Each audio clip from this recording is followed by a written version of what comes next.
Slight delay because Eddie O'Brien's family, they are on their way, which means perhaps 10 minutes before everyone is in place and the verdict is heard.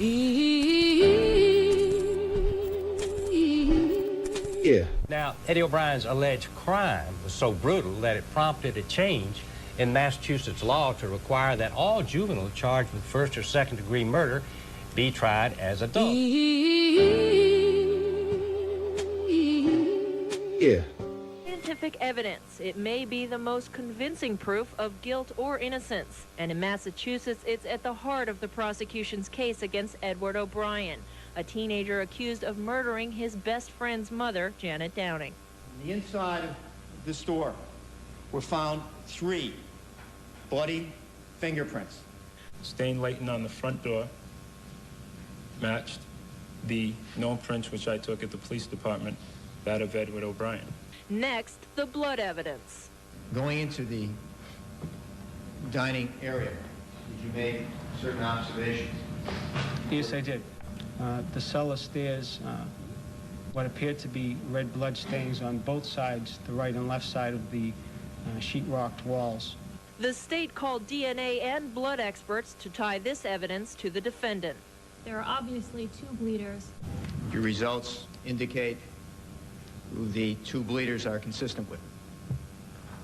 At this level of analysis, I can't exclude Edward O'Brien as the second bleeder at that scene, in addition to the victim, Janet Downing. And were you wearing any type of footwear protecting your feet from the crime scene?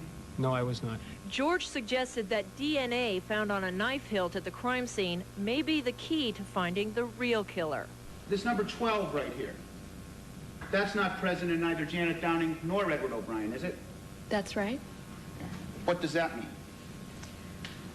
Well, what do you mean? What does that mean? Well, it came from somewhere else, didn't it? That's right. Okay. Yes. That number 12 came from another person's blood, didn't it? It may have come from another person's blood. That's correct. George also focused on timing, hinting that even if O'Brien's blood and fingerprints were found at the Downing home, that doesn't mean he was there the night of the stabbing. What did you do to make sure that any of the debris from your pocket wasn't getting onto the vase? He panics. He runs. Just like any 15-year-old would. TV, Cambridge, Massachusetts. Eddie didn't have a cat either. I mean, that was a big area of inquiry when the medical examiner testified. There were no cats in the house. That was the testimony at trial. And her family never said they had a cat. No. As I said, first time in 30 years I heard that was from Artie the other night. 1 2 1 2. Mic check to the gods. You guys know how this goes, right? I go by the name of J.F.K. And I go by Kevy Kev. Who else we got up in here? There's some bro on. And listen, everybody, grab your carry-on, put it up in the storage compartment over your head. And if you have a backpack, make sure you stick it right underneath the seat. But before you do, make sure you take out your Cliff Bars, your vapes, your nips, whatever your vice might be. Put your trays up because we're about to take you up to 39,000 feet. Make sure you populate them goals to get the conversation moving. And turbulence in the chat keeps the plane rocking. Yes, yes, yes, people. We are here. Beautiful Monday night.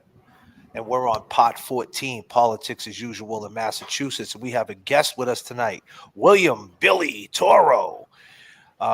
He's been covering this case for a lot of years now. You know what I realized though, Jason Brilliant? Do you realize the girl who was talking about the blood evidence inside the trial? That was La Pasata. I didn't realize that. Yeah, check it out. Watch this. Watch this.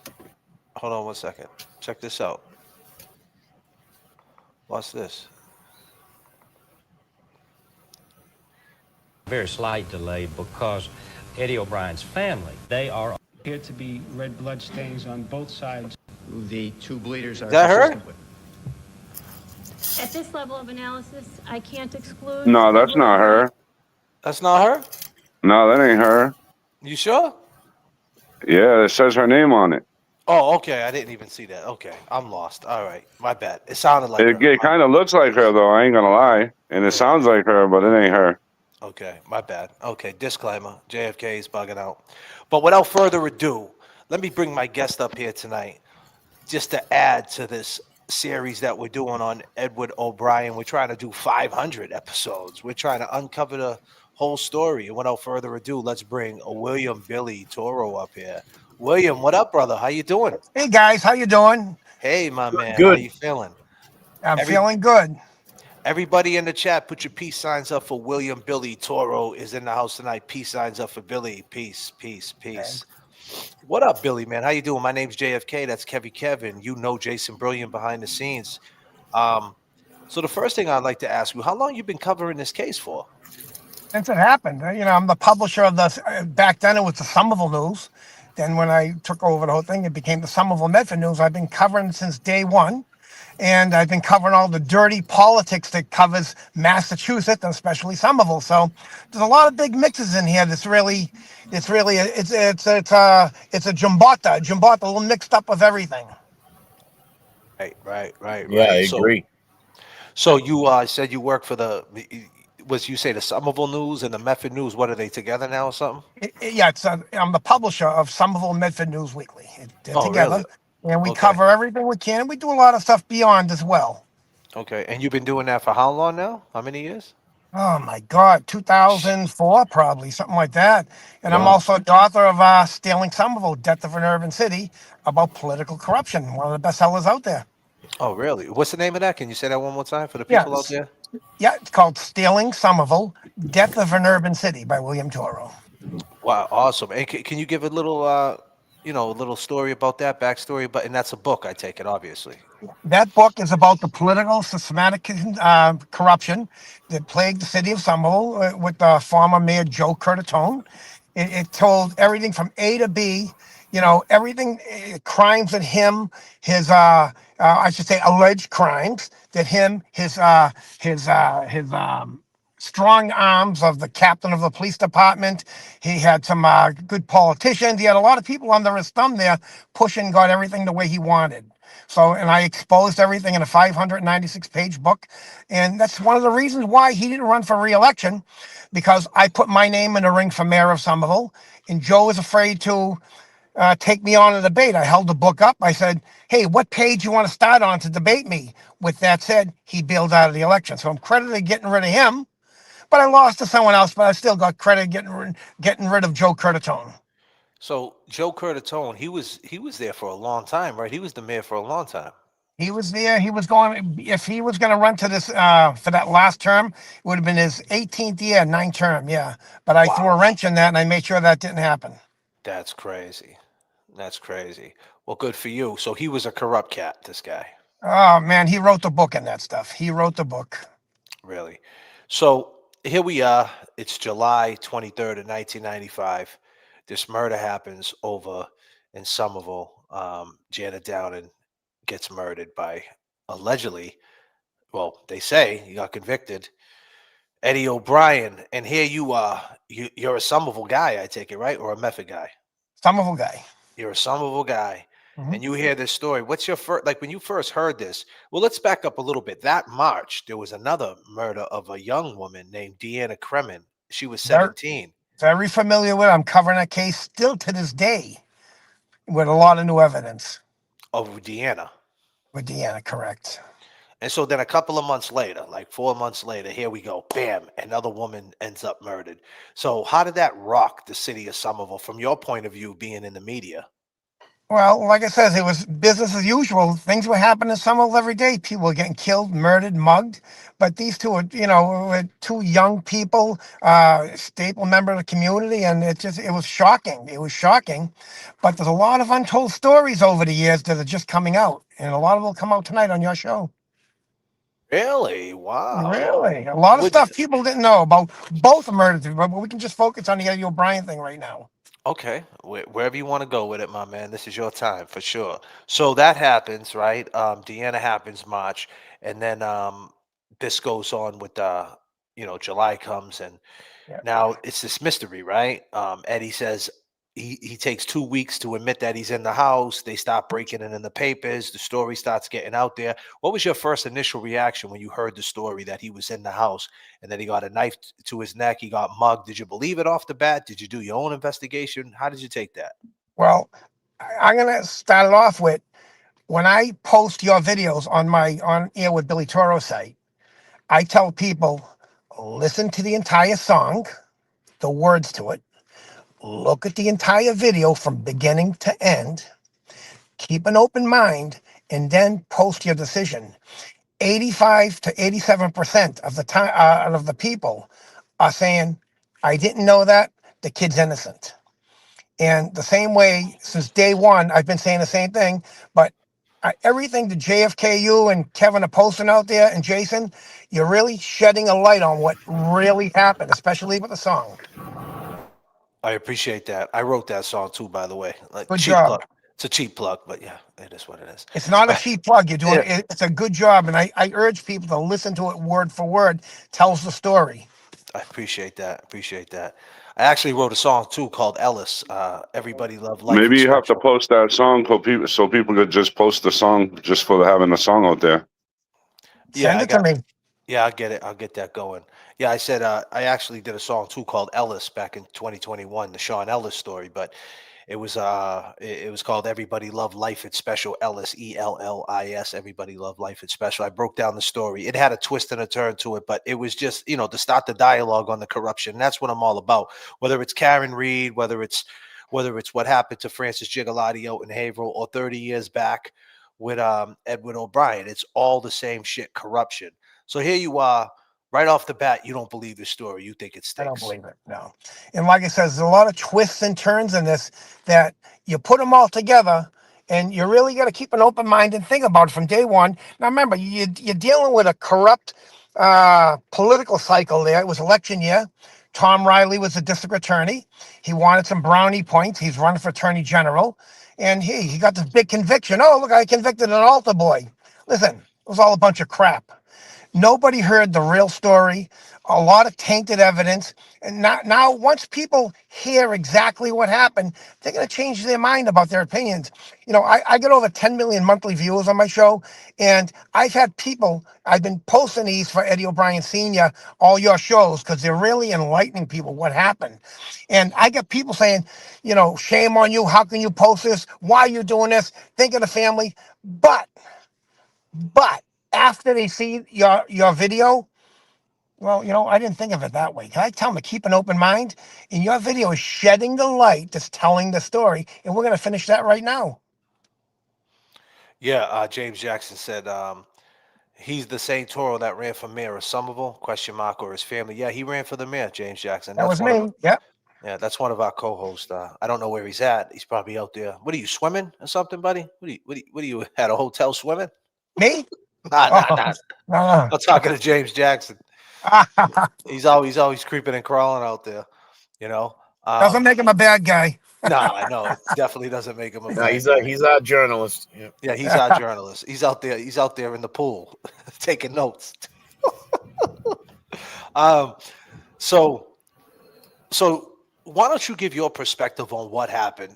I want to hear from your words. What do you think happened? How it went down? I'm gonna give you an outline in the beginning. Then I'm gonna take you a couple of nights before the murder. Then I'm gonna take you the night of the murder. Then I'm gonna take you a few days after it. Okay? Go ahead, Beautiful. brother. I'm here. Beautiful. Like I said, we're starting with a district attorney who's trying to get brownie points run for attorney general, Tom Riley. He thought he had this big fish, an altar boy, convicted of a murder, but it was a wrongful conviction, in my opinion. Janice Down had a sister. and she was married to a cab driver named Adi Ortez. And I guess they ran into some financial hardship, so they ended up losing their home and their apartment. They moved in with Janice Downing, and it was getting to the point where they were getting on each other's nerves.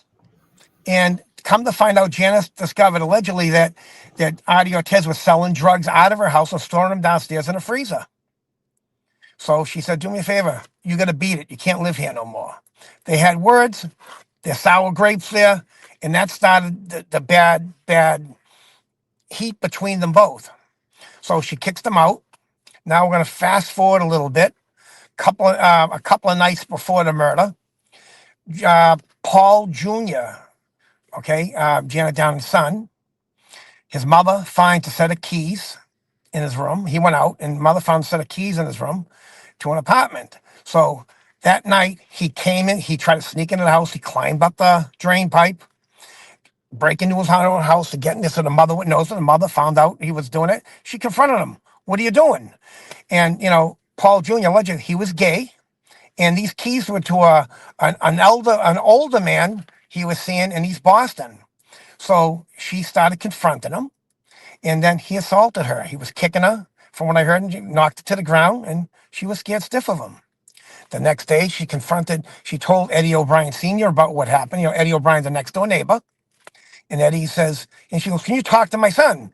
Eddie grabbed the son, met with him in his own backyard and said, "Look, you can't be beating up your mother."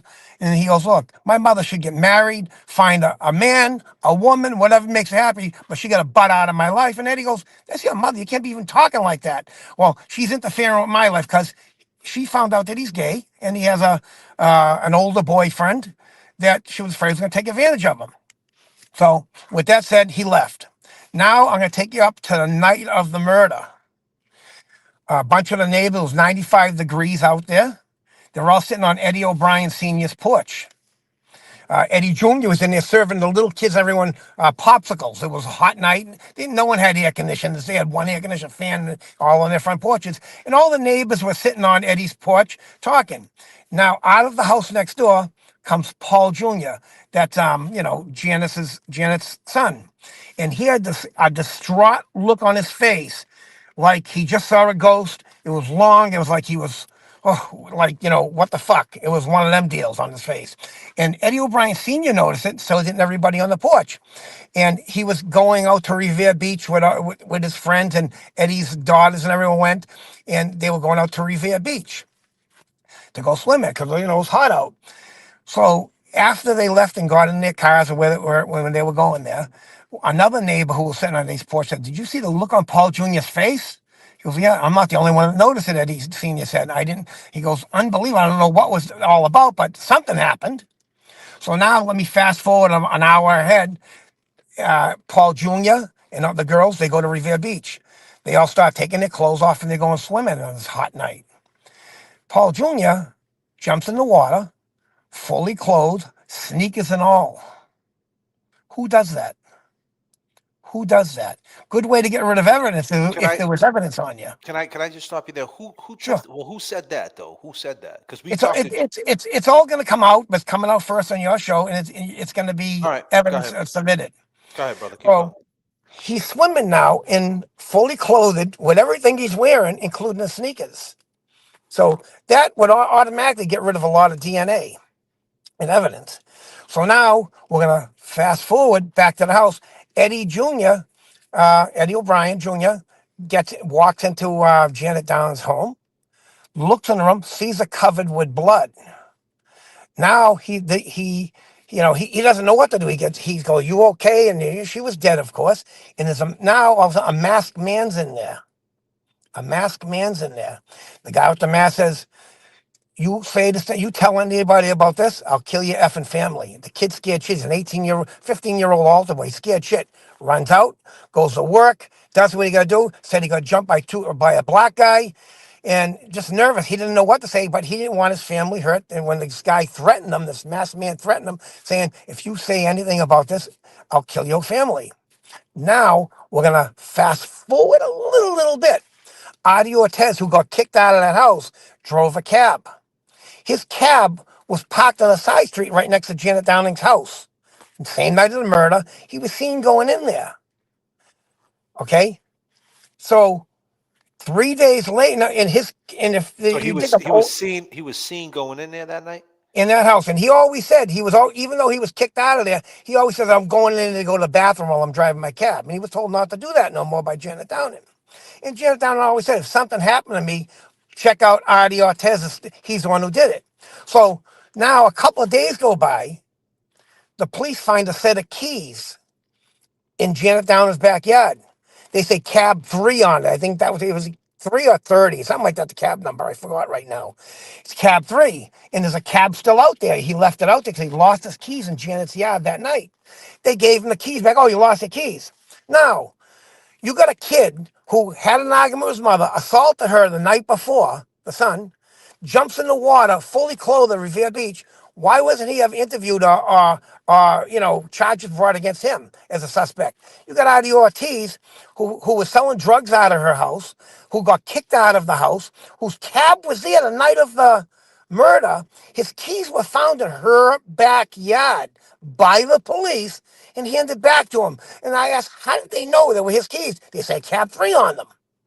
They checked it into the cab and they turned the ignition. So you're saying it was cab number 3. It wasn't 42. He claims it was 42. Well, I'm giving you for whatever the cab number was. It was either Yeah. 3, 30, 42, whatever number it was. Okay. I'm in my car right now. I usually do this for my studio. I have my stuff in front All of right. me.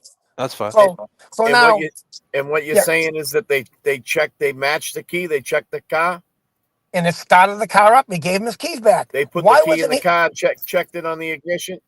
correct? Why wasn't he a suspect in this, nor her son? Now, fast forward a few days after, Artie Ortiz says to somebody in the family there, Janet Downing promised me I can keep her car. The car would go to me. Why would Janet Downing say the car's going to go to you? How did she know she was going to die? Weren't any of these people investigated, tried, or even they just let him go scot-free. They blamed a 15-year-old altar boy because in Tom Riley's eyes, that was the right thing to do. He convicted the kid. Oh, I'm a hero now, and elect me as Attorney General. There's a lot of unturned stones in the story that don't make sense. But if all this information came out then, and they had the power of the computer, power of the internet, they had a J.F.K. and a Kevin out there, people would have saw this back then. Indeed. So, all right. So here we are. You have all this information. Yes. Right. And you had this information 30 years ago. When did you get this information? You would say, like, when Bits and pieces. We were picking it up. There was also a DPW. I received the letter. A few years back. It was anonymous. He described himself as a retired City of Cambridge DPW worker. I met you in the presence of your father, he said. Great guy. He was telling how he walked along a beach in Florida. He retired. His wife just passed away. Walking along a beach in Florida, ran into a Somerville cop. They reminisced about the Deanna Kremen story. Who did it? What information was left out? And he also mentioned to another person that's going to be testifying in new evidence that he also saw the cab over there, and nobody mentioned it, and he knew that Artie Ortiz did it. And for years it was a mystery, but his name just came out 2 days. I received this Saturday night. Whoa. Yeah. So you're telling. Mic check to the gods. Am I good? So you're telling me that Artie Ortiz has something to do with Deanna Kremen's murder? I believe, in my opinion, it was Artie Ortiz and Paul Jr. together. Paul Jr. killed both of them together. Did it? Artie Ortiz, I believe, is the one that had the mask on, that spooked Eddie O'Brien Jr. And just by Paul leaving his house minutes before people discovered the murder, he's leaving the house with the frustrated face like he saw a ghost, then going to Revere Beach, jumping in the water, fully clothed, sneakers and all. Okay, let me back you up. But you Yeah. said that Adi Ortiz's cab was present during Deanna Kremen's murder. So you're saying he had No, something to no, it wasn't. It was present during Janet Downing's down it. murder. So what were you saying about Deanna Okay, Kremen? okay. The DPW worker Yeah, said Adi Ortiz's cab was present at the Kremen's murder as well. yeah. Okay. So So that's where we are. And you got it's like I said, this guy was a mystery. I met with the FBI. I met with the state police, the summer police, and we're trying to narrow it down who this retired city of Cambridge worker was. But he threw a curveball at us at the letter. I'll even publish the letter later on. I gave a copy of the letter to Eddie O'Brien last night, and the really? police and the feds have it, and the state police have it. The way he threw a curveball, he said he was a DPW worker from Cambridge, retired. He lied to throw us off. He's a Somerville DPW employee. And that's where it happened in Somerville, Somerville, Massachusetts. yeah. He tried to throw us off. He typed me the letter And he said anonymously. that. And he said that Adi Ortiz did it. Yes. Wow. And So the Dan. way So he sent me the letter typed on a typewriter with all typos, so it wouldn't show on a computer. so Danny Mahoney, right? Gina Mahoney's daughter. Allegedly, she was best friends with Deanna Kremens, and he was smoking weed with Danny Mahoney the night of Janet Downing's death. Adi was. I heard bits and pieces of that, but I can't confirm that. Yeah. Well. We're gonna find out. We're going down that rabbit hole too. I did hear he smoked a couple of joints after that, maybe to soothe his nerves after what just allegedly just happened. So let's fast forward. So you think Paul and Adi had a relationship where they both went and killed Janet? My opinion is that Paul Jr. was already fighting with the mother about, she discovered he was gay, has an older boyfriend that's in East Boston, butting into his life as a concerned mother would do. And you got Adi Ortiz, who got kicked out of the house. He had nowhere to go. And then he moved to Malden, of course, but he got kicked out selling drugs. So both of them had a motive to do it. Then a few days after the murder, Adi Ortiz says to people in that circle, "Oh, Janet promised me her car." What do you mean she promised the car after she died? How do you know this? But none of this is brought up in the investigation. It was all sloppy Somerville police work, sloppy Middlesex County District Attorney work. It's typical Somerville in Massachusetts corrupt politics. So Paul goes in the house though, right? And then so who do you have saying that he jumped in the ocean with his clothes on? Who told you that? Where'd you get that story That's from? all going to have to come out from Eddie O'Brien Sr. I'm going to let him tell you where that came from. But I have strong evidence that happened, and it was witnessed by the girls that were swimming with him as well. Well, his daughter, we had his daughter on here, Eddie O'Brien's sister. Okay. And she said she don't remember that. She don't Well, remember him swimming with the clothes on. according to my sources, they remember it. That's how I got it. You want to She ask? said they walked the. She said they walked the ocean. They took their shoes off and walked the ocean. No, he jumped in fully clothed with his sneakers on. Do you think he had the know-how back then to do that though? Like, I'm going to jump in to get rid of evidence. So when he got in the car, you're saying that when he got in the car, that them were the clothes he was wearing, that he just killed his mother, but no one's seen any blood when he was in the vehicle. And she said too, let's keep in mind, right? She said How can you see blood at night in a dark car? well, it was a two-door car, right? It was one of the old school Sunbirds, so she had a smush in the back with him. I'm just saying, no blood got on her. You're talking about oceans of blood, you know what I mean? Like, no pun intended. And then they went to the ocean. I'm just saying, like, what is being described on this? There was also a sink at the murder scene. There was also a small bathroom to the left, which was overflowing. It was overflowing during the night of the murder, so he cleaned up pretty well when he left that house. And the people who lived on the other side of that duplex heard the water running, and they had people over, and they usually washed their dishes. She had no water pressure that night because the water kept flowing and flowing. That's how she knew the water was running. And then when the police came and noticed, the sink was overflowing in the bathroom. That's where the murder scene was. Right. I tell you, there's a lot of twists and turns in this that nobody heard about. Well, there's a Yeah. lot of we've been talking. We talked about that, the water flowing, that there was no, and she was there with her daughter too, right? So, Yes. so Virginia Reckley was with her daughter. What was her daughter's name? I think her daughter was named Christine. I don't know. Yeah, I think her daughter was named. She had a baby, and she went to go change the baby, and she heard a big bumping, a big noise. Now, yesterday, a couple of days ago, Adi in the chat said that Paul had on rollerblades, right? And we corrected him and said no, Paul didn't have. Well, It was Ryan. in the interview we went over last night, he was adamant that Paul, the noise that she heard was Paul going down the stairs with rollerblades, but that was actually Ryan. Paul came from the beach; he didn't have rollerblades on. Yep. Yeah. So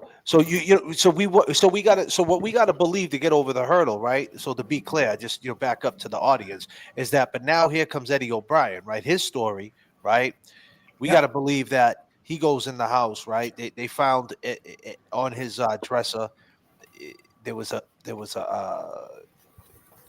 was a paper that said natural born killers or whatever. A couple of dudes went out and stabbed some guy up, and he had that article allegedly. This is all allegedly. I never heard that story. You never heard about the Boston Herald? I heard about the boss. I didn't hear about that story. No. Yeah, well, it wasn't for the movie. It actually wasn't the movie. They just used the headline of the movie. It was actually a couple of guys who stabbed an older gentleman to death, unfortunately, and he had that article. And then they said the telescope was pointed towards her room, and then Ryan testified that he was playing with the door lock or whatever, the doorknob, and then he also something that always got my co-host Kev always got him tripping out the other day, had him twisting. Why don't you speak to what me and you spoke on about the report back in 2000 when he spoke to the detectives or whatever, what he said? Yeah, I mean, it was like he was questioned and made a statement at 2:35 in the morning at the police station, that he went over to the to Paul and Ryan's house to play Sega, and he went in the house. He was there for about an hour. Janet was sleeping on the couch. So they were kind of like in between the kitchen and the dining area. They were there for an hour. Before he left, he moved her pictures. Really? So possibly. Well, I mean, it was a statement that was. I mean, and we're talking. This is what Eddie O'Brien said, though. He said he touched their pictures, and what my co-host is saying, Kev, is that why would he touch the pictures? Like, what was up with that? That always struck him funny, right, Kev? Yeah, I mean, it's that doesn't make you a murderer, though. Well, there was two pictures. There was two pictures found next to her, though, too. There was two pictures found on the floor, face down. We're not saying we're not saying that. We're not saying that, but we're talking about odd.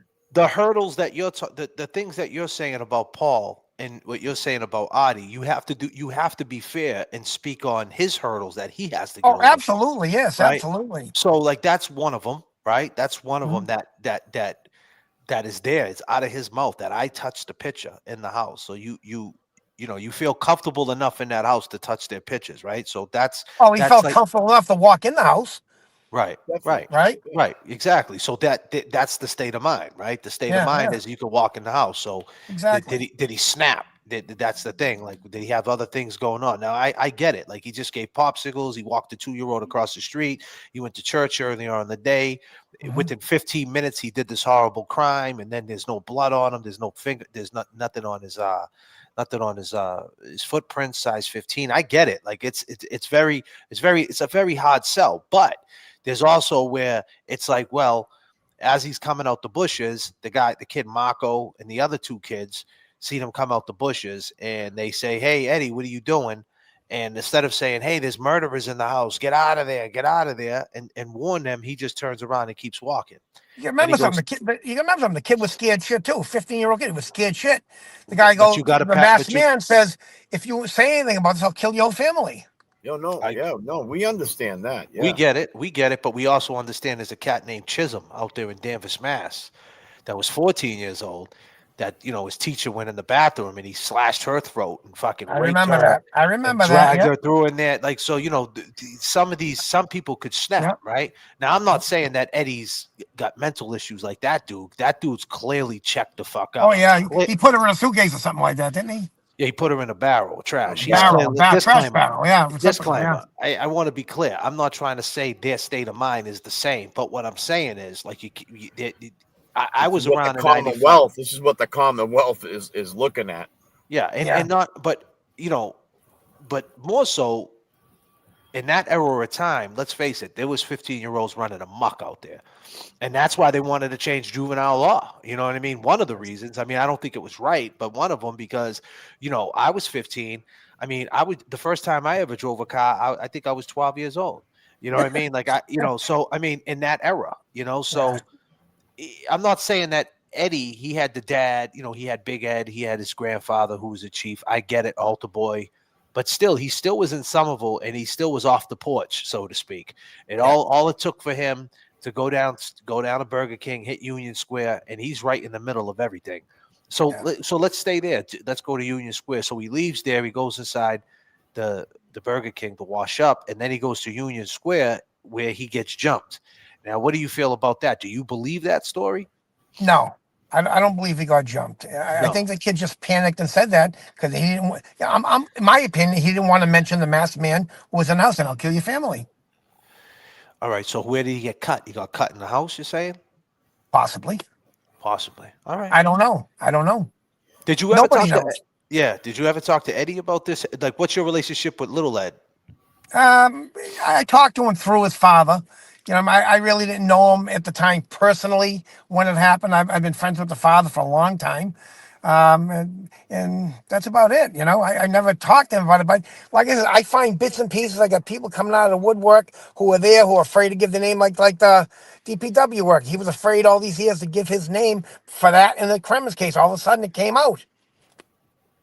Right. That's and big. I'm That's sure big. Adi Ortiz is going to have a field day tonight because I think I bought him off the Somerville News Weekly a couple of years ago because he was posting like 20 times a day, all bullshit he was putting out there about everything. And I mean, I think maybe he smoked something and started posting away. So I'm sure he's going to post them tonight under an anonymous name. Hopefully he does it on your site instead of mine.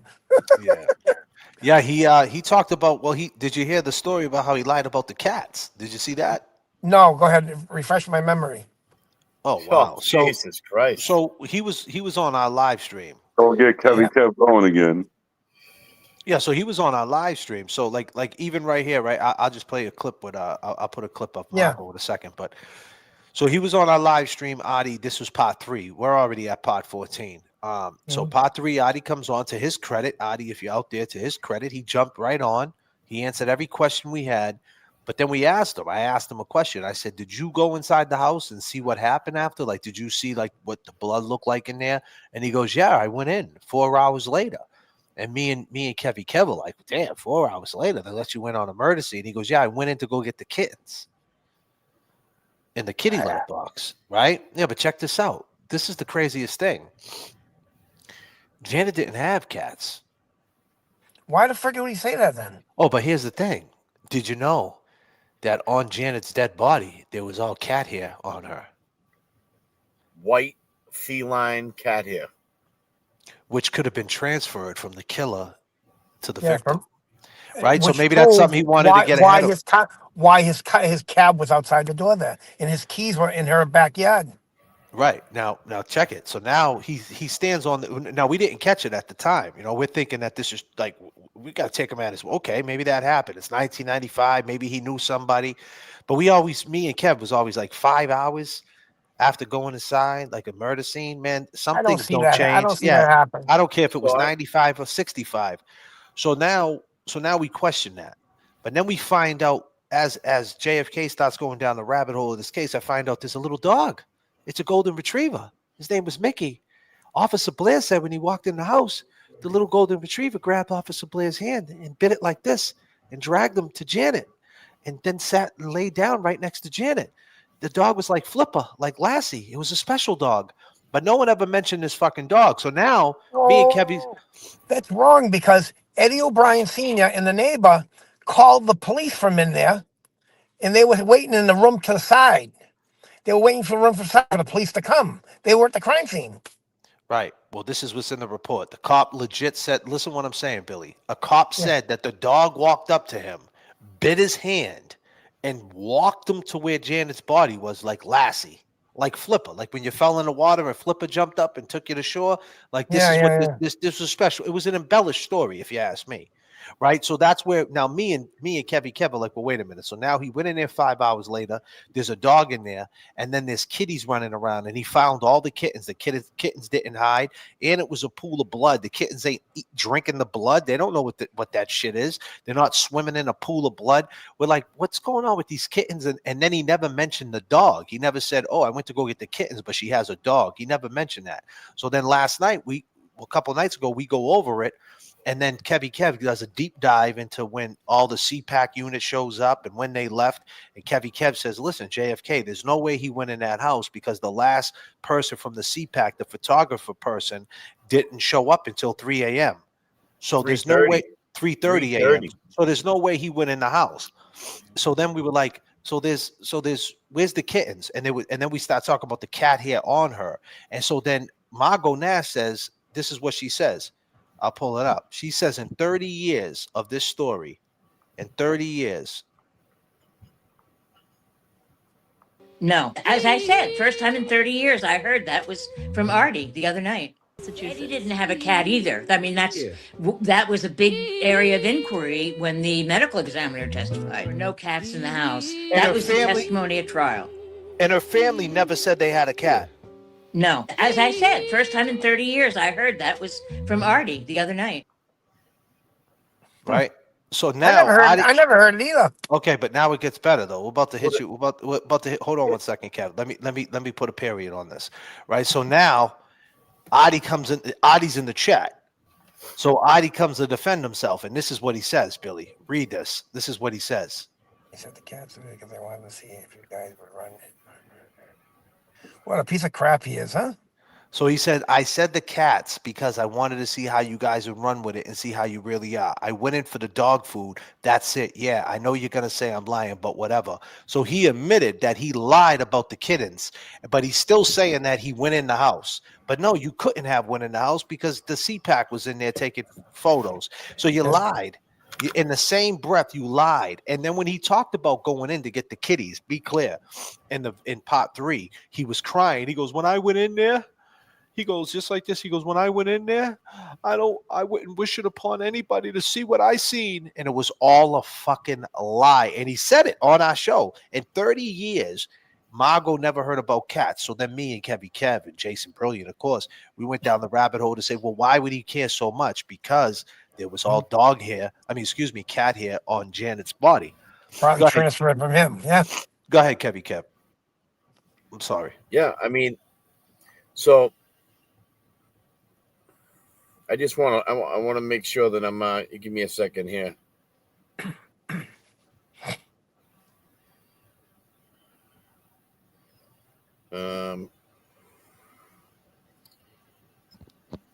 I mean, this is just one of them. I got another one I can come back up with. It says, item 80.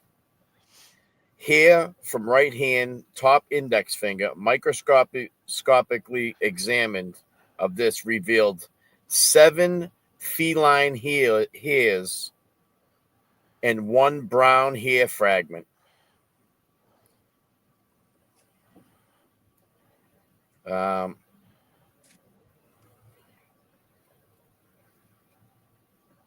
It says right here, item 88, hair from right inner thigh, microscopically examined of the item, revealed a white feline hair.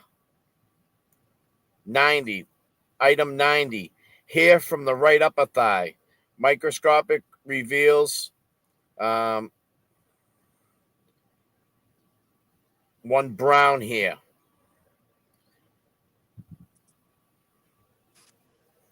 It says, here's item 92. Hairs on the right palm, microscopically examined of this item revealed a blood-stained brown Caucasian hair fragments and several white feline hairs.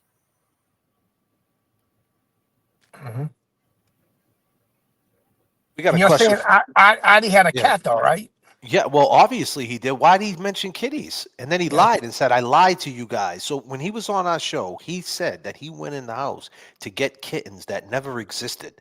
So in his crazy mind, whether he got dementia, he takes medication, whatever's going on with this dude, guilt, I don't know. He wanted to get ahead of it, right? So like this is a knot. You know, this is something that was this is something that was loose, right? In this case to him. And you heard what Margot said. She said it was actually the medical examiner spoke on that. He, does Eddie got a cat? Does Janet got a cat? So that's when he's reading that medical report, whatever like you said, you're talking about how Paul went inside the ocean and and I can say the cat, why he doesn't remember what my main thing is. He doesn't remember what kind of cab he was driving, right? In 1995. And he said he was driving a Crown Vic, and Crown Vics, he would remember that, right?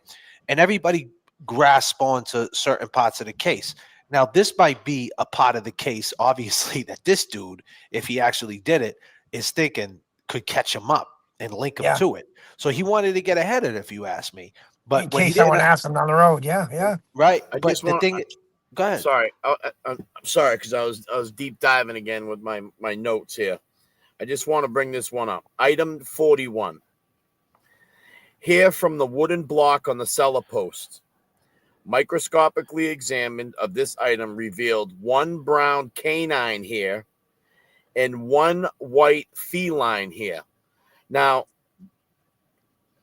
they've determined that they were canine and feline, so they were definitely tested, but it just proves that there was a dog in there. Yep. Well, they had a dog. We talked to Jeannie. Exactly. Jeannie said they had a dog. And and then when you listen at that time, right? I don't know why the lawyer at this time, when I pulled this video up, this right here, when George asked her this, let me see where it is. Let me see. The victim, Janet Downing. And were you wearing any type of footwear protecting your feet from the crime scene? No, I was not. George suggested that DNA found on a knife hilt at the crime scene may be the key to finding the real killer. Listen to This this. number 12 right here. That's not present in either Janet Downing nor Edward O'Brien, is it? That's right. What does that mean? Well, what do you... Well, what do you mean? Well, that means it's not his blood, right? Yeah, I don't understand how the jury convict him with this. Look at this lady. She doesn't even know what she's saying. And that proves that she was directed. You know what I'm saying? Yeah. Well, She was the supervisor. Look at her. Well, it came from somewhere else, didn't it? That's right. Okay. Yes. That number 12 came from another person's blood, didn't it? It may have come from another person's blood. That's correct. George also... Look at her, and look at the way she answered that, though. And then look at the way he said this right here, the woman, right? Look at Eddie. his best friend's mother, Janet Downing. On the inside of the store were found 3 bloody fingerprints. Stain latent on the front door. CPAC. The known prints which I took at the police department. Really, that of Proctor? Edward O'Brien. Is that you, Proctor? Next, the blood evidence. Going into the dining area. Look at this. Did you make certain observations? Yes, I did. The cellar Charlie stairs, Femino. what appeared to be red blood stains on both sides, the right and left side of the sheetrock walls. The state called DNA and blood experts to tie this evidence to the defendant. There are obviously 2 bleeders. Your results indicate who the 2 bleeders are consistent with. Now look at this, right? She never says that it's Eddie's blood. She never says it. But the way he framed it up in court, like I don't know what we don't have the whole trial, but we're working on that right now. Yep. But the way he framed it up in court, look, she says it. She can't say it's not Eddie. She can't say it's Eddie's blood. Listen to this. At this level of analysis, I can't exclude Edward O'Brien as the second bleeder at that scene, in addition to the victim, Janet Downing. And were you wearing... I can't exclude him. I can't exclude him, but that doesn't mean that it's his, though. Yeah. You see the wordplay on that? She said, I see it, yeah. I can't exclude him. She didn't say it's Yeah, his, but but I Eddie's can't got, exclude him. and you wonder sloppy how. police work. You wonder how, because Eddie's blood is type O and she's AB. Janet's AB and the he's way she type said O. it, she did. But she said I can't exclude him. Like so maybe there wasn't enough of the test. I don't know. It didn't seem too convincing what she said. That's like it seemed like she tried to answer to the best of her ability for what he wanted her how to answer it, but it didn't seem like she was too confident. Yeah, they would have been better off going to Barnum and Bailey, getting witnesses from there. Feet from the crime scene? Right? No, I was not. George suggested that DNA found on a knife hilt at the crime scene may be the key to finding the real killer. This number 12 right here. That's not present in either. Now he's only talking about the DNA on the hilt, right? That had other people's DNA. The problem is what he never talked about. He never talked about the DNA underneath her fingernails. He never brought that in, period, because he didn't even know about it. Yeah, that's what Margot told us. But as if he would have, he would have talked about the hilt and he would have talked about the DNA under the fingernails. So and it wasn't Eddie's DNA either under the fingernails. No, and that's the thing. And he didn't put it in the right wording right here either. He didn't say when you guys ran the DNA to this is where he fucked up, this dude. What he should have said to her, when you guys ran this DNA, it excluded my client, right? It wasn't his DNA, right? Yep, it wasn't. Okay, so that would make it somebody else's, right? Yeah. He didn't say that. So that you know what I mean? So it kind of confused the jury. Yeah. Janet Downing nor Edward O'Brien, is it? That's right. What does that mean? Well, what do you mean? What does that mean? She's fucking lost. When she was caught up like that, he should have been like, what do you mean? What do I mean?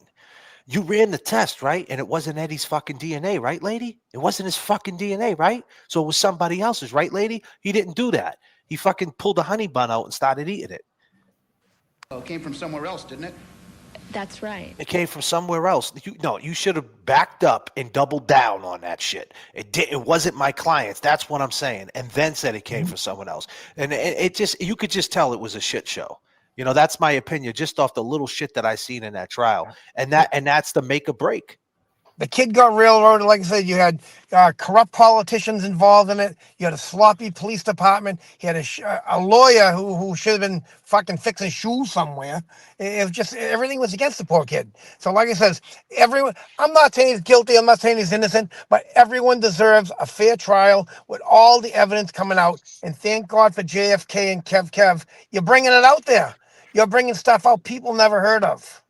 I appreciate that. And What I'm gonna do is for a quick little break, I need you to go like Billy. Can you put your hand right to your nose like this and just come up to the camera and just as we do this, we're gonna do this. All right, ladies. We need to see that shh in the chat. Let's go.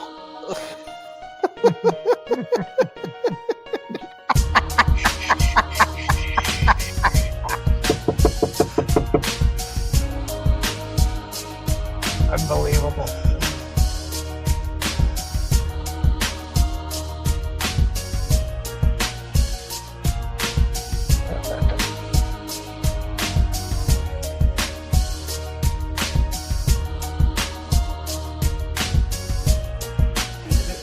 That's right.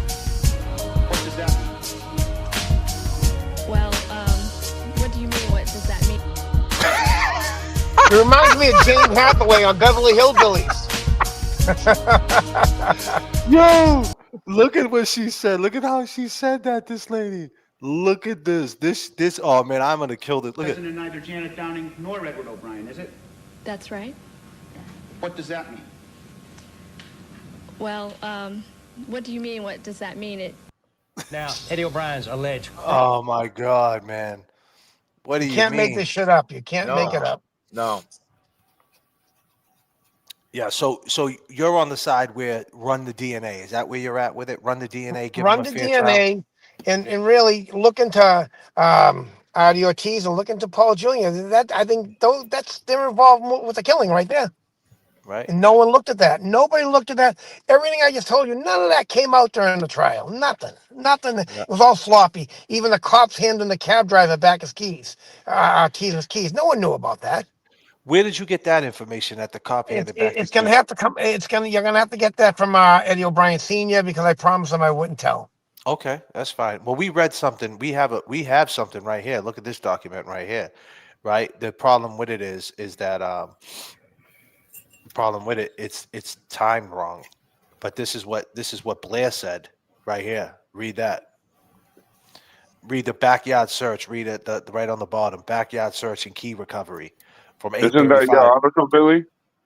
That's it. Backyard search right there. The keys recovered. Or teases keys advise agent the search of perimeter integrity for supervisor. Those are his keys. And the thing is, they said they gave them back to him. Yeah, And they Margot did. said if Margot said if they would have took him as an evidence, they would have been bagged and tagged. Obviously, they were never booked in, so they must have gave him back. But he did Sloppy not. police work, sloppy DA work, sloppy attorney work. Like I said, Bonham and Bailey, they would have been better off getting some friggin' people out of the circus and trying this. So let's go into the present day of 2025. How did you? I'm sure you know you got a thing for corruption. You don't like it. I'm sure the Karen Reed case had you going crazy, huh? Oh my God, the shit they threw against her. It was, I mean, who sleeps through all of that? Who sleep? You don't hear sirens outside. You don't hear police outside. Your dog's not fucking barking because there's a crime scene outside of your own house. Come on. Right. You're a Jesus. cop. You're a cop to boot. Yeah. You should have a nose for this stuff to sniff the shit out. Right. Right? Like, we threw back and forth at each other. Even after the scene was cleaned, you think that Brian there, he wouldn't have went outside and been looking at his yard trying to fucking solve this himself? Right. You Do know, his own, you do know his own where investigation. I said Paul Jr. jumped in the Revere Beach there to get rid of DNA. That's like stuff you haven't heard in the Kremens case too. Did you know that Tommy, her boyfriend, that night painted his whole bedroom, the walls, ceiling, and floor in black enamel paint? Did you know that? No. Oh, what does black enamel paint do if you do the floor, ceilings, and walls? What does that do? It covers some shit up. All right, that's like just like him jumping in the Revere Beach while his clothes on, covers it up. But you didn't hear that about the Kremens case, did you? No. No. It's all sloppy work. Why didn't that come out? You know, I they heard it haven't smelled like bleach when they went in there. What's that? they I haven't heard it released smelled like any. bleach when they went in there. You lost me on that one. I said I heard it smelled like bleach when they went in there to investigate. Yeah, I'm sure he bleached the whole place and he painted the whole place with black enamel paint. Why didn't that come out in the news? You know, with the Deanna case, Deanna case, I'll tell you, they haven't released any, DNA or any of that evidence at all. You know, anything that was collected, which They only have one strand of hair left, or half a strand of hair left. I'm working with relatives of the Kremen family, the father and the aunt, and we're working hard on it. We haven't stopped work. We gave them a lot of new evidence on the case, a lot of stuff that didn't come out, a lot of new stuff that's coming out. So we're working very hard on that case, and there's a lot of stuff that people don't know about. The difference. The happened in that difference. case. Let me say this though. But the difference between the Kremens case and the Eddie O'Brien case, the DNA that is underneath, that was underneath Janet's fingernails, and the one that was on the hilt of the knife, that's he already got found guilty. So you need a court order to rerun that, right, or to run it, right? But the Kremens case, no one ever got arrested for it. So you can get access to that DNA, right? Like, so did you guys do an independent run on that? Because if someone might have did ancestry or something like that, and you run that and you match them up because they did because matter of fact, Adi on our show said he did the ancestry shit, right, Kevy Kev? Yeah. He was reunited with a son. You know With that a son he never knew he had. Yep. So I'm if you I'm gonna text you the letter that I received, the anonymous letter that this now that we know it's a Somerville DPW. I'm gonna text that to you, Jason, tonight as soon as I get off this, and you can air it on your next show if you want. And you tell me what it means. It tells all about the Kremers case, how that was a botch case covered up by the city of Somerville, the mayor of Somerville, who had a reason to cover it up for one of his close allies' brother, who's involved in the case. And people say, well, why would he do that? He offered $50,000, $75,000 reward. So I don't give a fuck if he offered $1,000,000. That case was never going to be solved until all this stuff comes out. And right now they're working. I gave all the information to the police. I gave information to the feds. I gave information to the state police and the Kremers family. Let's see where it goes. I'll tell you, if they still have, clothing from the Deanna Kremlin case there, I'll tell you, I'd have it tested for feline hair. Yeah, no, for real. No, For real. yeah. Serious. For real, No, for real. Ortiz didn't do it. Ortiz didn't do it. He had no involvement in that, but his cab was seen, from what I hear, in the murder area. But Ortiz is not a suspect in that case, and I don't think he had anything to do with that. All right. Well, you I want to? think though it's 90. I'm leaning 99% in the Janet Downing murder though with him. So you think Adi definitely had something to do with the Janet Downing? Adi and the son Paul Jr. Yes, and I know I'm going to get a lot of hate posts tonight and tomorrow. I don't give a shit.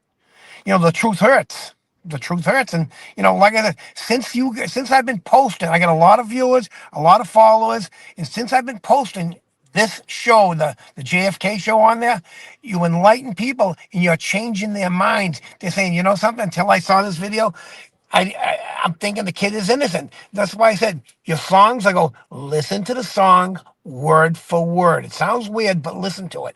Watch the video until the end. Keep an open mind, then make your posts. And people, 85% of them are with you people. I appreciate that. I appreciate It's the you truth. It's the truth. spreading the word. And, and you have a YouTube channel? I do have YouTube, but I'm mainly on Facebook. I have 3 sites on Facebook. It's On Air with William Toro. And like I said, come on there, follow my page. And I'm not afraid to post anything. I We got run it with no right here. filter. We Yeah, got our mods. I We got run our with no mod, filter. Natalie D.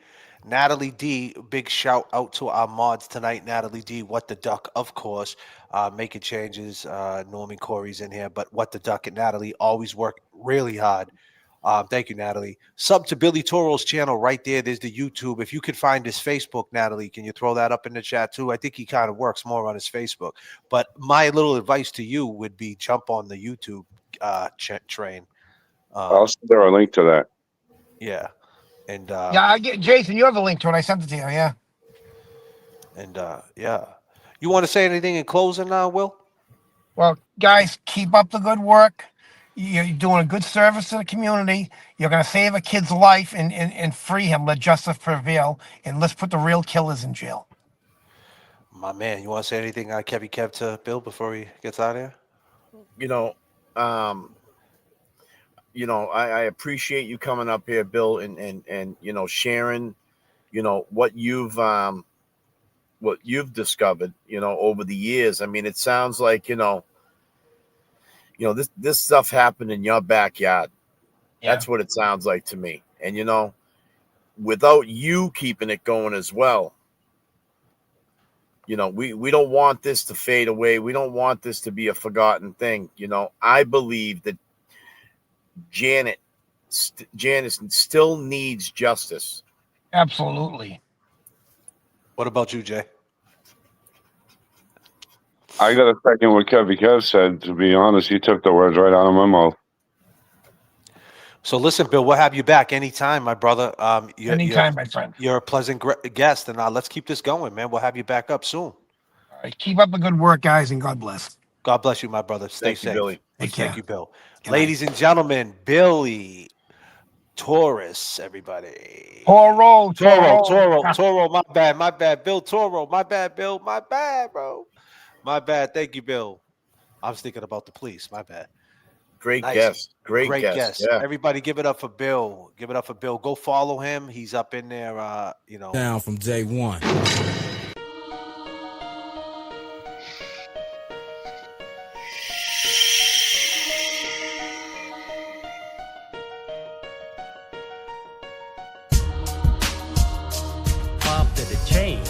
in Massachusetts law to require that all juveniles charged with first or second killer. This number 12 right here. That's not present in either Janet Downing nor Edward O'Brien, is it? That's right. What does that mean? Well, what do you mean? What does that mean? Killer. This number 12 right here. That's not present in either Janet Downing nor Edward O'Brien, is it? That's right. What does that mean? Well, what do you mean? What does that mean? Well, it came from somewhere else, didn't it? That's right. That's not present in either Janet Downing nor Edward O'Brien, is it? That's right. What does that mean? Well, what do you mean? What does that mean? Well, it came from somewhere else, didn't it? That's right. Okay. Yes. That number 12. That's right. What does that mean? Well, what do you mean? What does that mean? Well, it came from somewhere else, didn't it? That's right. Okay. Yes. That number 3 from your pocket wasn't getting onto the vase. He panics. He runs. Just like any 15-year-old would. TV, Cambridge, Massachusetts. Eddie didn't have a cat either. I mean, that was a big area of inquiry. Cambridge, Massachusetts. Eddie didn't have a cat either. Damn. Say what, Margot? I mean, that was a big area of inquiry when the medical examiner testified. That was a big interest of inquiry with the medical examiner. There were no cats in the house. That was the testimony at trial. And her family, he said, didn't have a cat either. She said that was a big inquiry when he testified. So at trial, he brought that shit up. The medical examiner. That's why Adi's so fucking scared, because they brought that shit up at trial. They did. I'm telling you, man. It was all in the reports. I mean, What? Listen. Let's listen to this. I mean, that was a big area of inquiry when the medical examiner testified. There were no cats. What? Say what? Say that again, Margot. Cats in the house. That was the testimony at trial. And her family never said they had a cat. No. As I said, first time in 30 years I heard that was from Artie the other night. I mean, the fuck. And I know, I mean, I see people in the chat. They're like, Kev's back on the cats and shit. Yo, I don't listen. There was cat hair found on Janet. I mean, we're not talking about one little cat hair. We're talking about 13 of them, 14 of them.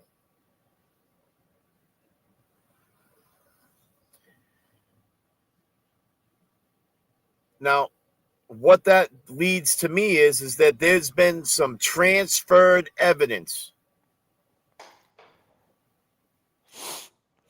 He said, I said the cats because I wanted to see how you guys would run with it and see how you really are. I went in for the dog food, and yeah, I know you're going to say I'm lying. Bro, he straight lied to us. Why would he lie to us about something like that? That's crazy. It's fucking serious, bro. Listen, he's been lying all these years. He's bound to slip up. And you know what? J.F.K. got him to slip up. And let me tell you something, man. I'm going to tell you something else. I mean, regardless if someone says to me, "Oh man, I don't have cats. I didn't have a cat, man. You got the wrong fucking guy." Well, you know what, man? When someone's making moves and they're stopping here and they're stopping there and they're running up in somebody's house, yo, what up, man? Yeah, man. Oh, fucking you got a kitty. Let me hold your cat. It just doesn't matter. There's something wrong.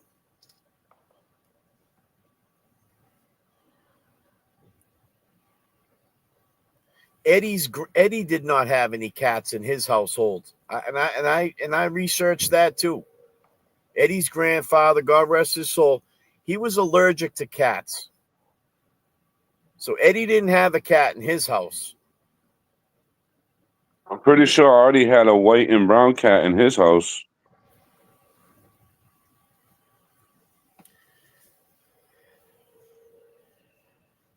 Somebody had cats because there was fucking cat shit hanging in a fucking and let me just tell you, people, when I heard there was fucking cat shit hanging in her ceiling in her basement, I mean, that's a fucking red flag.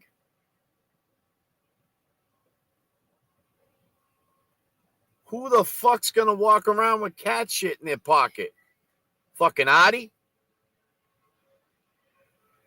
Fucking cheesecloth?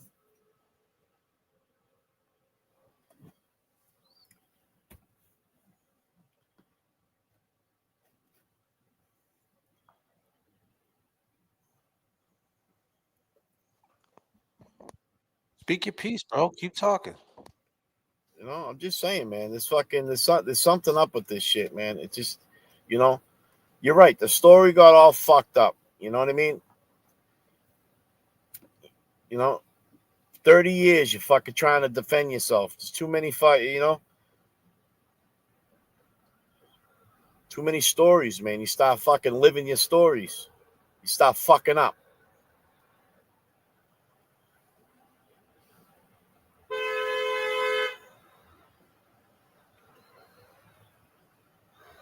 Sounded like Artie's cab horn. Yeah. Motherfucker just heard me running my mouth.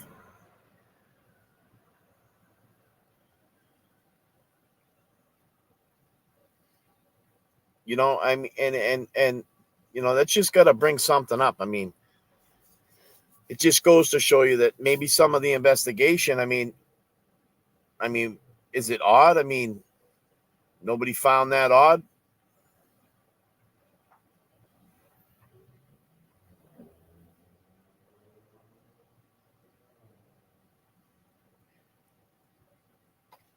And, you know, to determine, you know, I'm getting those. That was a list of evidence from the Massachusetts State Police Crime Lab. Damn, Wayne Riley. Sorry, buddy. Wayne Riley grew up in Fall River, went to high school with my sister, Lisa McDonald. Thank you so much. Rose D coming through with 5 JFK memberships, making it rain. On BB says, does Billy know why the FBI was brought into this case? This just adds another layer, in my opinion. Thank you, and keep up the good fight. Free Eddie.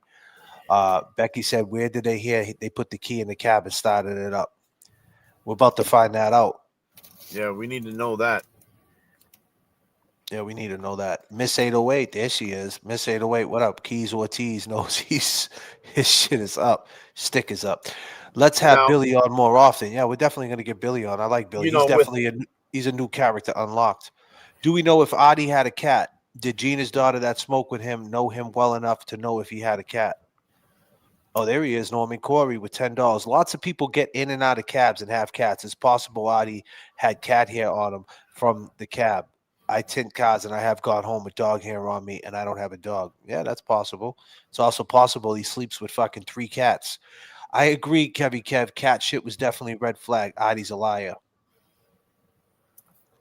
Let's just play this real quick and then I'll let you keep going in what you're going in on.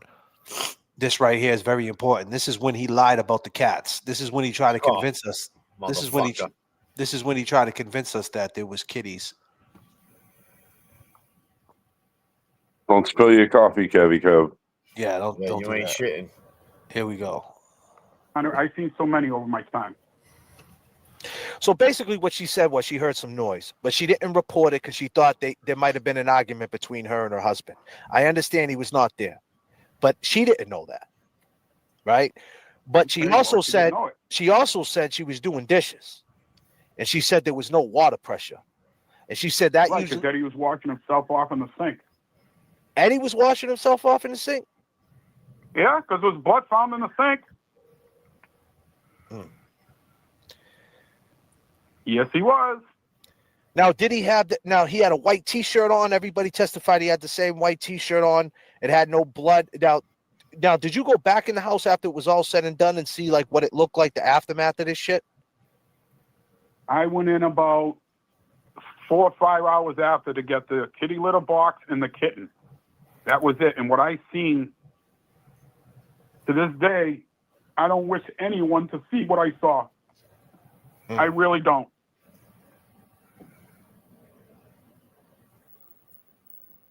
That was it. And what I seen,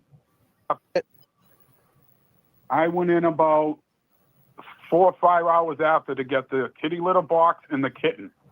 That was it. And what I seen, to this day, I don't wish anyone to see what I saw. after to get the kitty litter box and the kitten. That was it. And what I Can you seen pause that for a minute? to get the kitty litter box and the kitten. About 4 or 5 hours after to get the kitty litter box and the kitten. That was it. And what I seen to this day, I don't wish anyone to see what I saw.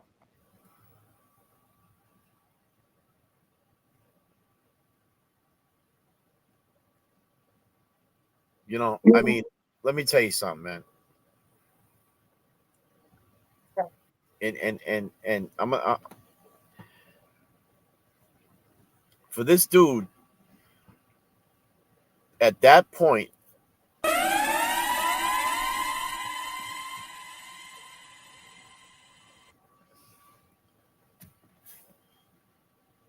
Disclaimer, you know he's about to go crazy. You know he's about to go nuts. Kevy Kev, go. You know, at this point right here, when he's telling us, I went in to get the kitty litter box and the kitten. And then he starts with these fucking breaking down with this fucking fake crying shit. All right? You're a fake motherfucking dude.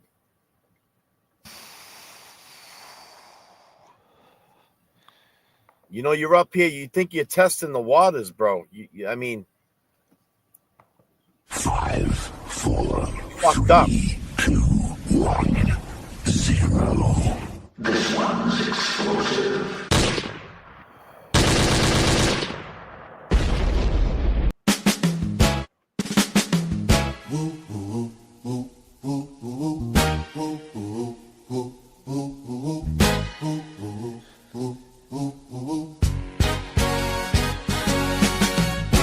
I just wanna chill and twist the lie.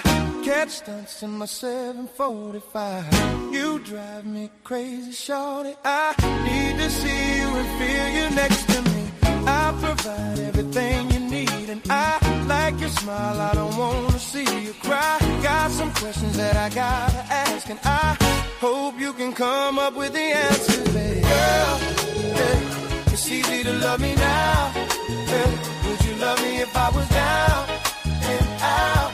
Would you still have love for me? Girl, it's easy to love me now. Oh, now, would you love me if I was down and out? Would you still have love for me? If I fell off tomorrow, would you still love me? If I didn't smell so good, would you still hug me? If I got locked up and to a quarter century. To a quarter century, could I count on you to be there to support me mentally? If I went back to a hoopty from a Benz, would you poof and disappear like some of my friends? If I was hit and I was hurt, would you be by my side? If it was time to put in work, would you be down to ride? I get out and peel a brother cap, chill and dry. I'm asking questions to find out how you feel inside. If I ain't rap cause I flip burgers at Burger King, would you be ashamed to tell your friends you're feeling me? In the bed if I use my tongue, would you like that? If I wrote you a love letter, would you write back? Now we could have a little drink, you know, a nightcap, and we could go do what you like. I know you like that. Girl, it's easy to love me now. Oh, now, would you love me if I was down and out? Would you still have love for me? Girl, it's easy to love me now. Woo, would you love me if I was down and out? Would you still have love for me? Now would you leave me if your father found out I was thugging? Do you believe me when I tell you you the one I'm loving? Are you mad cause I'm asking you 21 questions? Are you my soulmate? Cause if so, girl, you a blessing. Do you trust me enough to tell me your dreams? I'm staring at you trying to figure how you got in them jeans. If I was down, would you say things to make me smile? I'll treat you how you wanna be treated, just teach me how. If I was with some other chick and someone happened to see, and when you asked me about it, I said it wasn't me, would you believe me or up and leave me? How deep is our bond if that's all it takes for you to be gone? We only humans, girl, we make mistakes to make it up, I'll do whatever it takes. I love you like a fat kid love cake. You know my style, I say anything to make you smile. Girl, it's easy to love me now. Oh no, would you love me if I was down and out? Would you still have love for me? Girl, love me if I was down and out? Would you still have love for me?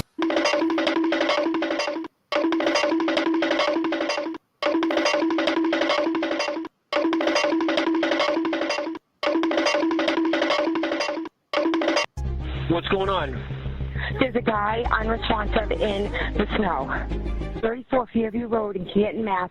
There's a man passed out in the snow. There's a man passed out in the snow. I know. Where are the blankets? I don't see blankets, Terry. Because I was having Jen get the baby blankets to wrap around him. Because I was having Jen get the baby blankets to wrap around him out of my car. Clown! You know, you are a clown! A clown! You know, the other thing I want to touch base on, and it's going to be backing up a little bit, but is, you know, there was 2 pitches in that house face down. Now let's all think about this for a minute. Okay? Whoever did this was very close to whoever was hanging on that wall. All right? Which makes me, you know, in my head, say it's a family member or somebody that is a family figure. And this is why I'm going down that Ryan rabbit hole. You know, these pitches were face down. So when this person was inflicting this brutality,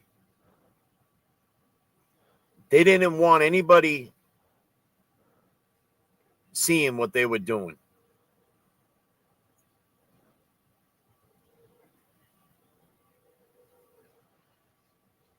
And that to me, I mean,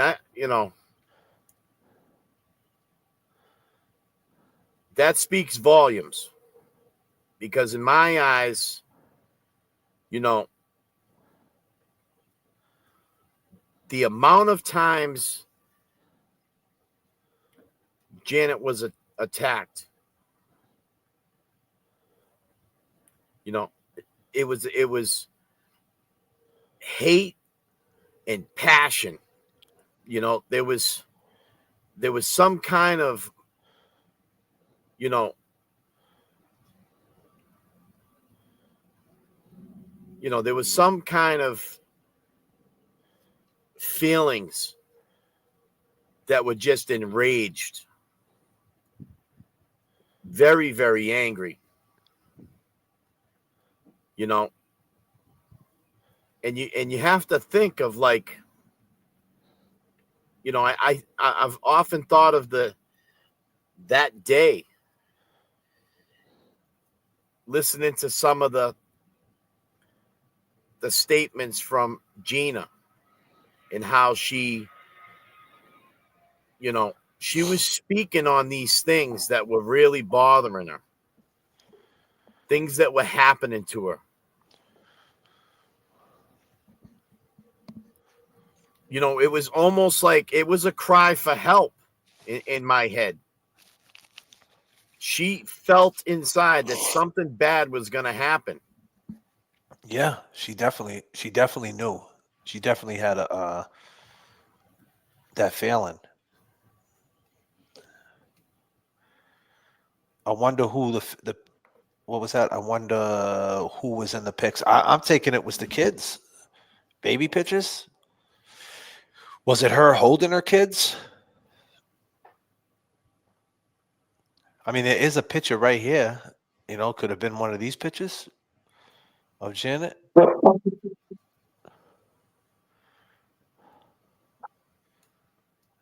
me see, where is it?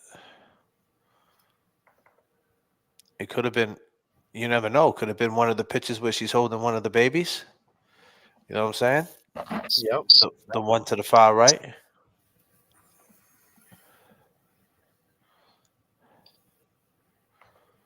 I don't know, man. Shit is Makes you wild. wonder. It could have been the two boys, and whoever did it had a real good that like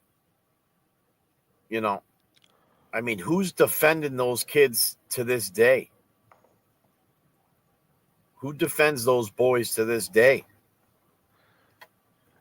He makes them untouchable, really.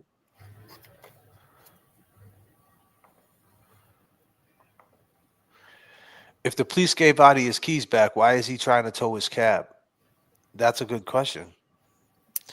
I hang my cat shit up all the time. Total normal behavior, Adi. God damn. Let's see. Did I miss anybody? Remember, turbulence in the chat keeps the plane rocking. You want to jump in the conversation? And this is Adi's goddaughter right here, right? Yeah. Chrissy? Yep. What up? What up, Chrissy? She's been here every night. For all your hard work, boys, you don't get enough credit. Thank you so much, Maria. J.F.K. Billy is telling them everything. Yeah, he is, right? Excellent work again at J.F.K. and crew. Thank you. Thank you, Renee. Becky G always coming through. Where did they hear about the key? Yeah. Where did they hear it? And let me ask a question. And once again, Rose D, Lisa McDonald always coming through. Miss 808, E-Pags, my girl, Becky always holding me down. Norman, my mod. Unforgettable. I agree, Kev. Cat shit was definitely a red flag. If the police gave his keys back, why would he tow the car? JFK, Kev, and Jay Brill. I like that, Jay Brill. I'm going to have to call him that, Jay Brill. Keep it thorough. Thank you, His Airness. Free Kelsey, 1999. Disclaimer, you guys are friggin' amazing. Do we know who the pitches are of? Great interview, too. Keep killing it, my guys. We're going to find out. We're going to find that out. God damn. Christina, Yeah, amazing fellas. Hey, Christina, I got something for you. I got a song for you, Christina. No, I wish we could get like a family member that took a birthday picture in that house or something. You know what I'm saying? Like, I'm sure, bro. We can find that out, bro. We're gonna find that out. That's of all the shit we found out. You don't think we could find out who was in them pictures? Christina, this song goes to you, all my pretty ladies out there. This goes out to you, I promise. Let's go. Ladies.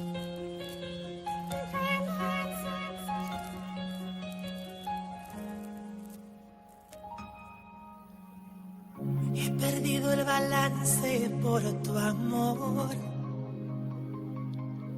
En tus manos yo caí. Tienes control sobre mí. Tu cuerpo es la cárcel y yo un prisionero. Y jamás quiero salir. Condenado y soy feliz. Try to keep my balance, but I still fall. But how'd I fall so hard? Right into your arms, where, girl, wrapped inside you, baby, and it's so warm. Yeah, yeah, yeah. Love without a cause leaves me trapped inside my own heart. Quiero ser tuyo enterito. Appreciate everybody on the super chat. Appreciate everybody on the super chats. All my ladies out there. Turbulence in the chat. Keeps the plane rocking. Let's go, Romeo. Pero tengo miedo. Prométeme que no me vas a dejar sin tu amor. Talk to Alicia. I'll give you my heart, girl, but you gotta promise. Prométeme, mami. Promise you'll hold me, oh, touch me, love me, way past forever. Escucha las palabras.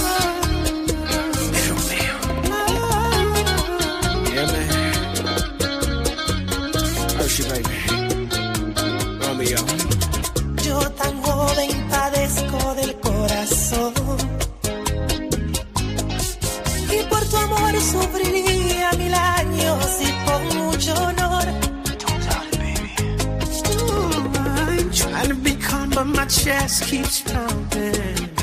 Try to swim, but it's like I'm drowning. No lifeguard for your love. Ladies, this is the favorite part of the song right here. This is your favorite part. Sing it with me, ladies. Let's go. Quiero ser tuyo enterito, pero tengo miedo. Prométeme que no me vas a dejar sin tu amor. Y'all ready for that part? Let's go. I'll give you my heart, girl, but you gotta promise. Prométeme, mami. Promise you'll hold me, touch me, love me, way past forever. You need this in your life. Yeah, man. Two kings, revolutionary. Hey, yo, Romeo, talk to him. Hey, temo que me des en el abandono. Y tú eres mi oxígeno y mi todo. But I realize that we're fighting the race when the finish line is you. Quiero ser tuyo enterito, pero tengo miedo. Prométeme que no me vas a dejar sin tu amor.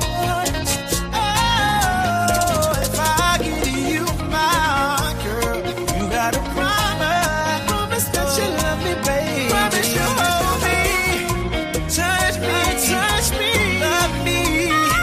Way past forever. Quiero ser tuyo enterito, pero Let's do it like this. Let's keep them there. Let's keep them there real quick. All my ladies, where you at? Let's go. Let's keep it in the LYNN, Lawtown. Here we go. ya yo me cansé, no quiero ser tu amante. Te digo de mi parte que no aguanto más. Ya no aguanto ver el otro como dice que es el dueño tuyo. Me mata el orgullo. Él ni te sabe hablar. Esta la hice pa' él. Cuando la escuche quiero estar ahí para ver. Cuando se entere y sepa que soy dueño de usted. Tal vez suene un poco mal, lo sé y no me luce. Todo es por usted. Mami, yo me siento tuyo. Yo sé que no te sientes mía. Y la novia siento tuyo. Que con él te sientes fría. Mami, yo me siento tuyo. Yo sé que no te sientes mía. Y la novia siento tuyo. Que eres una porquería. Te caliento más. Mamá, te caliento más. Mamá, te caliento más. Mamá, te caliento más. Mamá, te caliento más. Solo una cosa te preguntaré. Si tienes frío, ¿quién te da calor? Yo soy el dueño de tu fantasía. Nadie lo hace como yo. Si te viste bonita, él no te dice nada. Y a mí tú me gustas andar sin maquillar. Tú siempre a mí me dices que él te trata mal. Y eso lo tienes que acabar. Dime qué tú vas a hacer. A mí tengo la inquietud. Si quieres sufrir con él, eso lo decides tú. Que seas feliz con él. Yo no te contestaré. Sé que me vas a llamar cuando me extrañe tu piel. Mami, yo me siento tuyo. Yo sé que no te sientes mía. Y la novia siento tuyo. Que con él te sientes fría. Mami, yo me siento tuyo. Yo sé que no te sientes mía. Y la novia siento tuyo. Que eres una porquería. Esta la hice pa' él. Cuando la escuche quiero estar ahí para ver. Cuando se entere y sepa que soy dueño de usted. Tal vez suene un poco mal, lo sé y no me luce. Todo es por usted. Mami, yo me siento tuyo. Yo sé que tú te sientes mía. Y la novia siento tuyo. Que con él te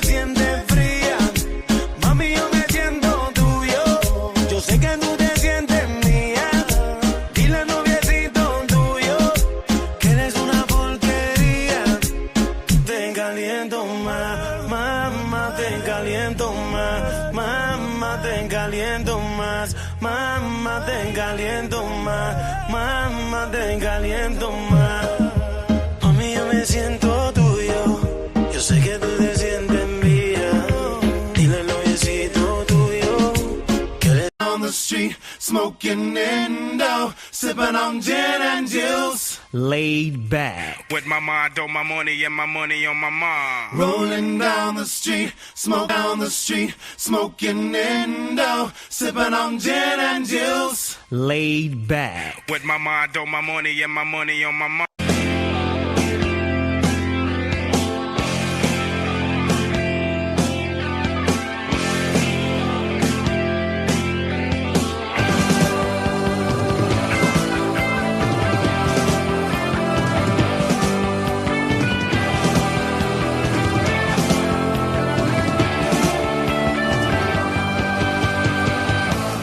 Home in the valley, home in the city. Home isn't pretty, ain't no home for me. Home in the darkness, home on the highway. Home isn't my way, home I'll never be. Burn out the day, burn out the night. I can't see no reason to put up a fight. I'm living for giving the devil his due. And I'm burning for you.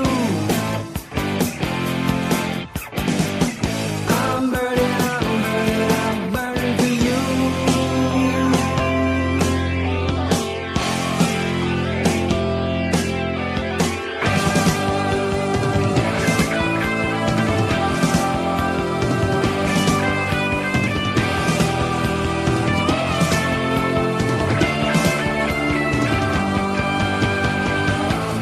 Time is the essence, time is the season. Time ain't no reason, got no time to slow. Time everlasting, time to play B-sides. Time ain't on my side, time I'll never know. Here we go. Burn out the day, let's go. Burn out the night. I'm not the one to tell you what's wrong or what's right. How we doing out there, Chad? How we doing? I go by the name of J.F.K. And I go by Kevy Kev. And we got Jay Brilliant up in here, Jay Brill, and it's getting crazy up in here. We're burning it down for you. Let's go, people. Let's go. I've seen sons of work freezing and lots of work through. But I'm burning for you. I'm burning for you.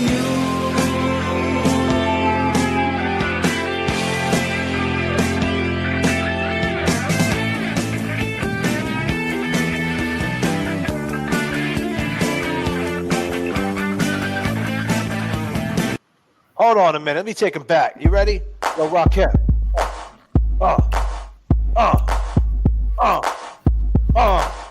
Yeah. Say what? I ain't no joke. I used to let the mic smoke. Now I slam it when I'm done and make sure it's broke. When I'm gone, no one gets on, cause I won't let nobody press up and mess up the scene I set. I like to stand in the crowd and watch the people wonder, damn. But think about it, then you understand. I'm just an addict, addicted to music. Maybe it's a habit. I gotta use it, even if it's jazz or the quiet storm. I hook a beat up, convert it into hip-hop form. Write a rhyme and graffiti in every show you see me in. Deep concentration, cause I'm no comedian. Jokers are wild, if you wanna be tame. I treat you like a child and you're gonna be named another enemy, not even a friend of me. Cause you'll get fried in the end when you pretend to be competing. Cause I just put your mind on pause and I complete when you compare my rhyme with yours. I wake you up and as I stare in your face, you seem stunned. Remember me, the one you got your idea from. But soon you start to suffer, the tune will get rougher when you start to stutter. That's when you had enough of Fighting it'll make you choke. You can't provoke, you can't cope. You should have broke because I ain't no joke.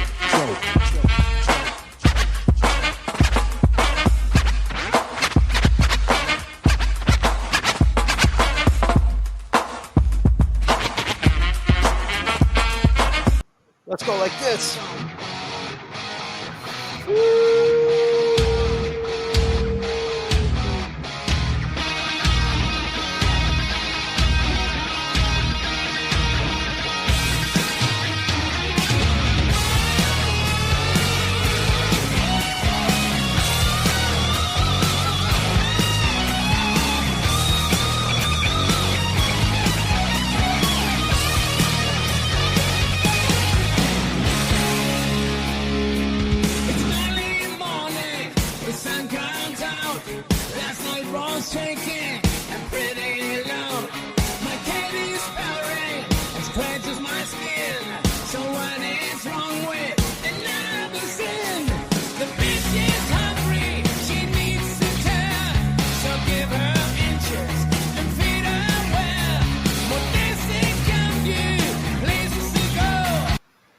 Yo, that's the best lines of a song I ever heard in my life.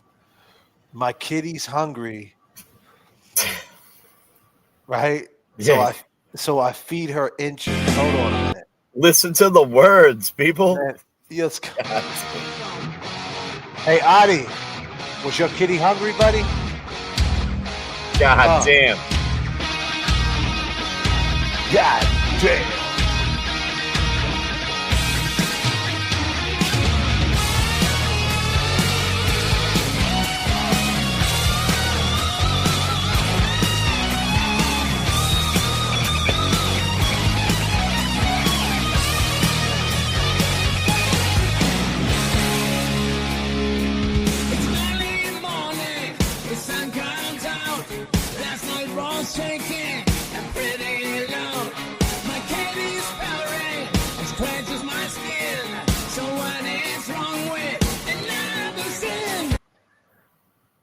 My kitty's purring. It scratches my skin, Adi. God damn. So what do you do? The bitch is hungry. The bitch is hungry.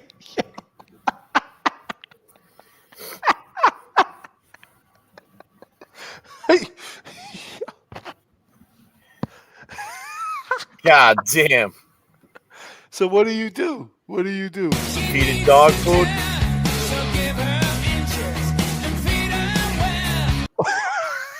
Feed her well.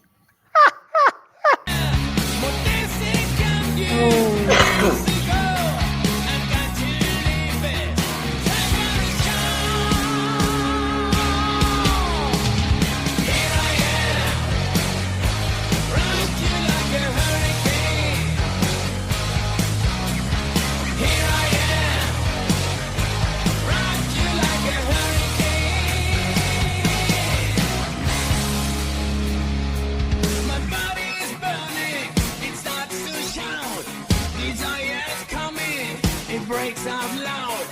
This is in cages. It's on breaks loose. Just have to make it with someone I chose. The night is calling. I have to go. The boy is hungry. He runs the show. Licking his lips. He's ready to win on the hunted nightfall. Y'all ready? Let's go.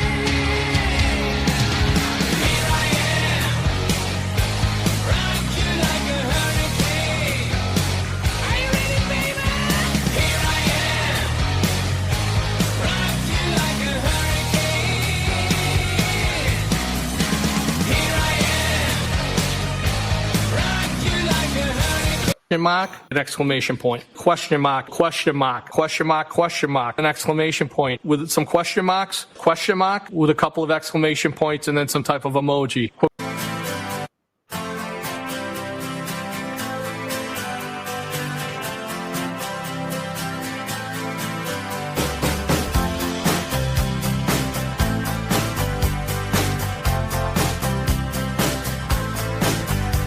Well, it started out down a dirty road. Started out Get some rest, Big Ed. We'll be talking soon, my man. We're going on. We're trying to get 1,000 episodes. We're only at number 14. We got plenty more to talk about. Everybody, peace signs up for Big Ed. And everybody, good night. Sleep well, Eddie O'Brien. Let's go. Hey, Trisha, Mom Dukes. Big shout out to her, too. Sister Jean. And, of course, Little Eddie up in Gardner. What up, Little Ed? Let's go. All alone, and the sun went down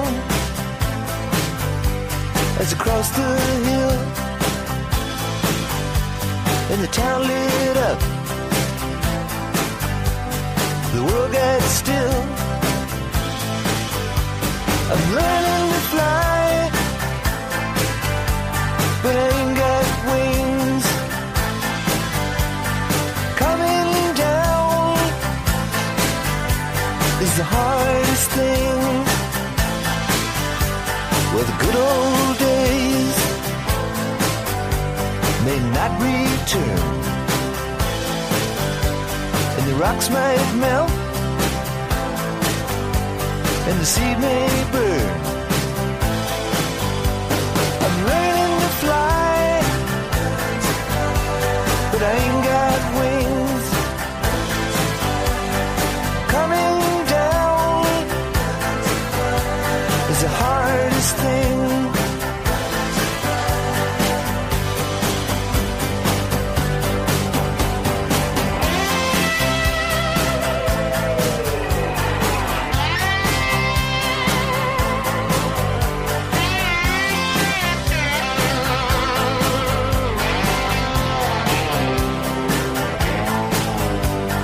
Some say life will beat you down and break your heart, steal your crown. So it started out for God knows where. I guess I'll know when I get there. I'm learning to fly around the clouds. But what goes up must come down.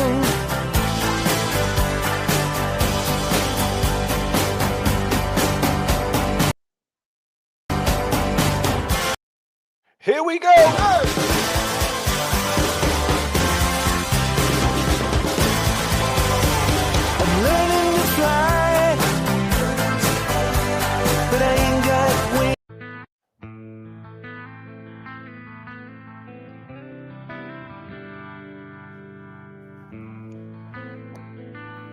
Great tune, man.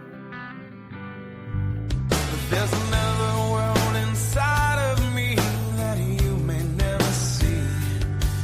There's secrets in this life that I can't hide. Somewhere in this darkness there's a light that I can't find. Well, maybe it's too far away.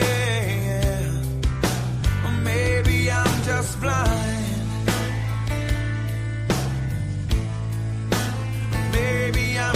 Blind.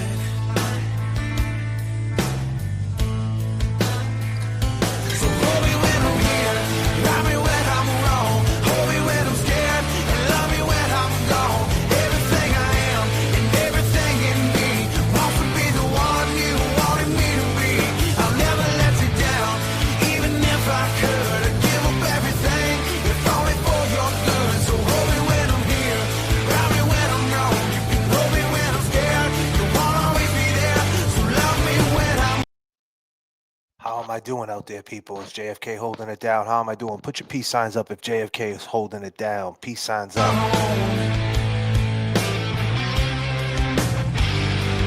Love me when I'm gone. When your education X-ray cannot see under my skin, I won't tell you a damn thing that I could not tell my friends. Roaming through this darkness, I'm alive, but I'm alone.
dark side of the moon.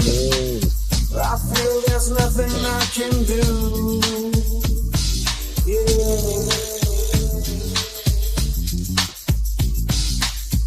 I watch the world float to the dark side of the moon.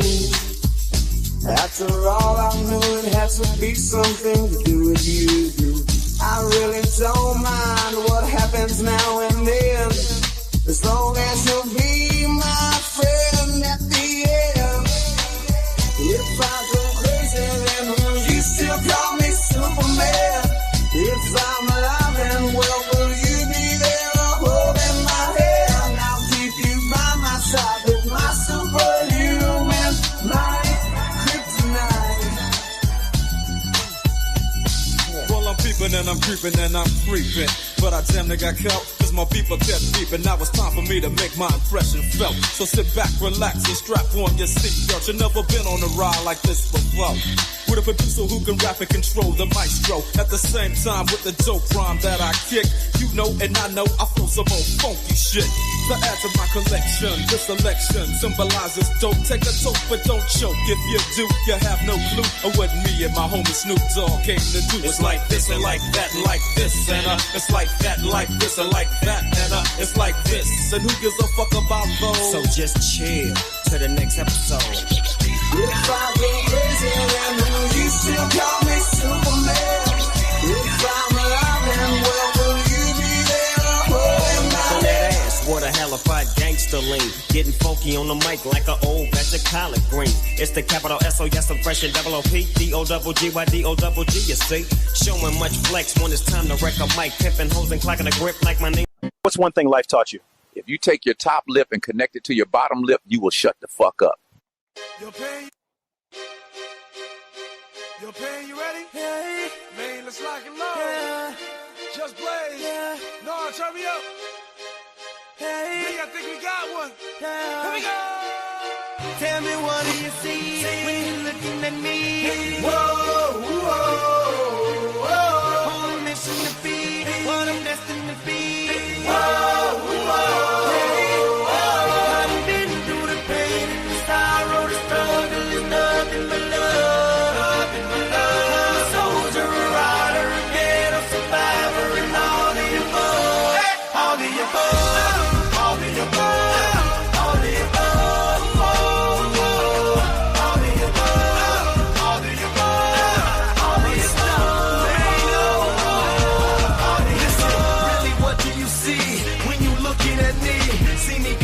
nothing, see me living my dreams. I done been to the bottom, I done suffered a lot. I deserve to be rich, headed straight to the top. Look how I ride for the block, look how I rap for the hood. I get nothing but love now when I come through the hood. Getting this fortune and fame, money make all of us change. The new Benz is all white, call it John McCain. How the hell could you stop me? Why in the world would you try? I go hard forever, that's just how I'm designed. That's just how I was built. See the look in my eyes, you take all of this from me, and I'm still gonna survive. You get truth from me, but these rappers gon' lie. I'm a part of these streets to the day that I die. I wave high to the haters, man, that I finally done made it. Take a look, and you can tell that I'm destined for greatness. Tell me what do you see when you're looking at me? Whoa, whoa, whoa. On a mission to be what I'm destined to be. Whoa, whoa, hey, whoa. I've been through the pain and the sorrow, the struggle is nothing but love. Nothing but love. A soldier, a rider, a ghetto survivor, and all. If you know this song right now, I need you to scream it, man. What up, Eddie, man? Shout out my man Eddie O'Brien up in Gardner. We over here live on J.F.K. on Monday night, and it is 11/17/2025, and we keeping it rocking. Let's go. Let's go, people. All the above, all the above, all the above, all the above, all the above, all the above, all the above. It's easy to hate, it's harder to love me. Y'all don't understand, y'all quicker to judge me. Put your foot in my nights, picture you living my life. Picture you stuck in the cell, picture you wasting your life. Picture you facing the charge, picture you beating the odds. Picture you willing to bleed, picture you wearing the scar. struggle. Thank you for making me grind. I perfected my hustle. Tell me the world ain't mine. You've been seeing me lately. I'm a miracle, baby. I refuse to lose. This is the ghetto that made me. I put that on my father, trying to hope for tomorrow. When I think that I can't, I envision Obama. I envision them diamonds. I envision Ferraris. If the Yo, Pain, you ready? R.I.P. Janet Downing, everybody. Rip Janet. R.I.P. Janet.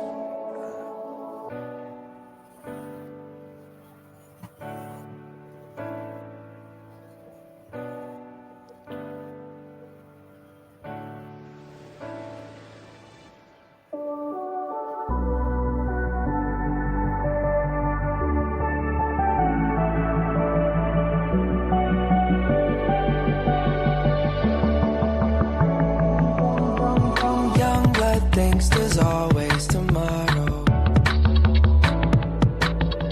I miss your touch on nights when I'm hollow. I know you crossed the bridge that I can't follow.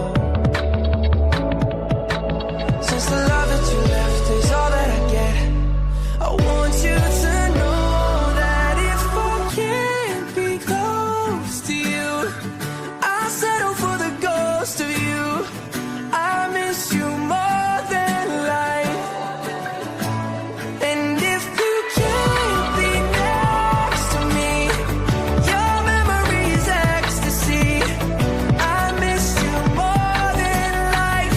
I miss you more than life. Young blood thinks there's always tomorrow. I need more time, but time can't be borrowed. I'd leave it all behind if I could follow. Since the love that you left is all that I get, I want you to know that if I can't be close to you, I'll settle for the ghost of you. I miss you more than life. Yeah. And if you can't be next to me, your memory's ecstasy. I miss you more than life. I miss you more than life.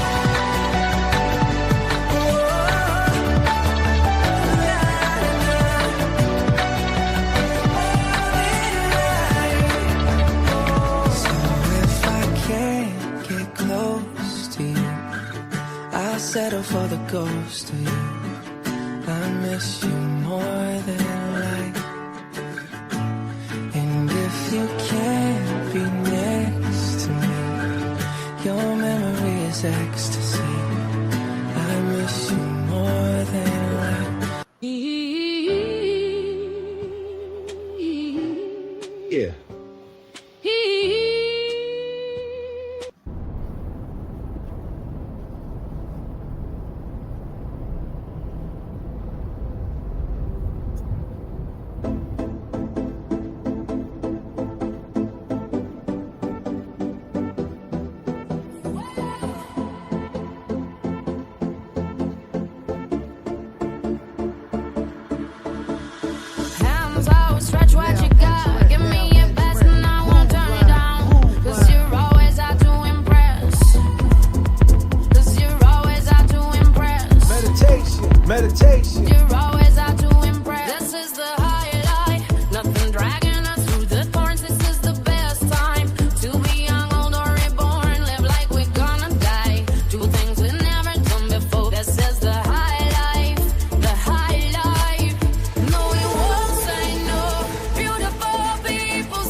Cat's Pajamas, the J10 J.F.K. memberships. Thank you so much. All the super chats. Remember, turbulence in the chat keeps the plane rocking. I go by the name of J.F.K., ladies and gentlemen.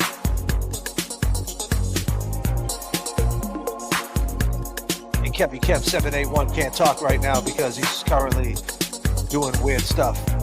You gotta believe there is something inside of me. You might say, how could you so fast? Is the way you make me feel hard to understand. There is a way I can meet your demands. Girl, if you see the sun in my eyes, it should be of no surprise. It's the light of love inside of me. Now tell me, what do you see in my eyes? And I wanna show you, girl. And I wanna know you tonight. And when you kiss me, girl, you just don't know how you make me feel. The love I have inside, I'm gonna give it all to you, girl. And if you give me a chance, I just wanna be your man.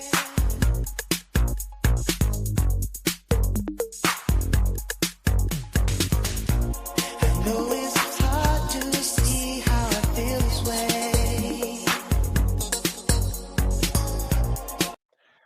Ruthie, you asked for a request. I put up on the screen. I said, what's the request? I said, what? At Ruthie, what do you want? Like, what song do you want? I might have it in my catalog. If I have it, I'll play it. I'll try to get close to it. If it's an artist that's like a Bobby Brown, I might have a song. A Well, we Bobby might Brown have it. song. I could. It's like ice cream. I might not have chocolate, but I might have chocolate cookies and cream. Is that close enough? Is that close enough to chocolate? Do you dunk them? Do you dunk them in milk?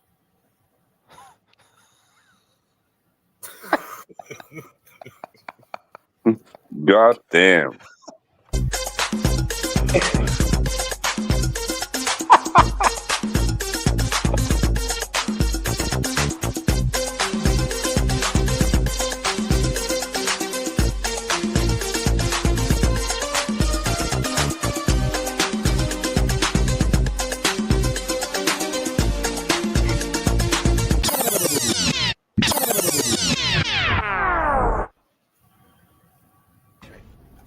I like them. We got ya. Ruthie, this is for you. Let's go.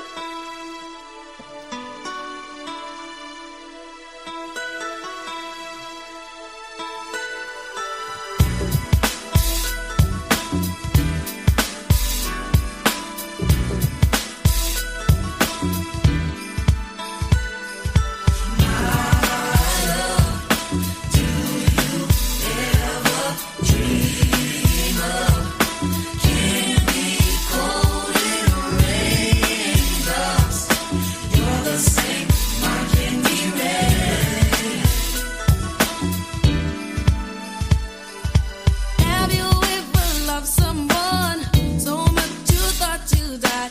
Giving so much of yourself, it seems the only way. Tell me what you want and I will give it to you. 'Cause you are my love. Do you ever dream of a day? Cold in rain. Oh, the same market we read. My love, did you ever dream that it could be so right? I never thought that I would find all that I need in life. All I want, all I need. Now I know I found it in you. I found it in you. 'Cause you are my love. Do you ever dream? Do you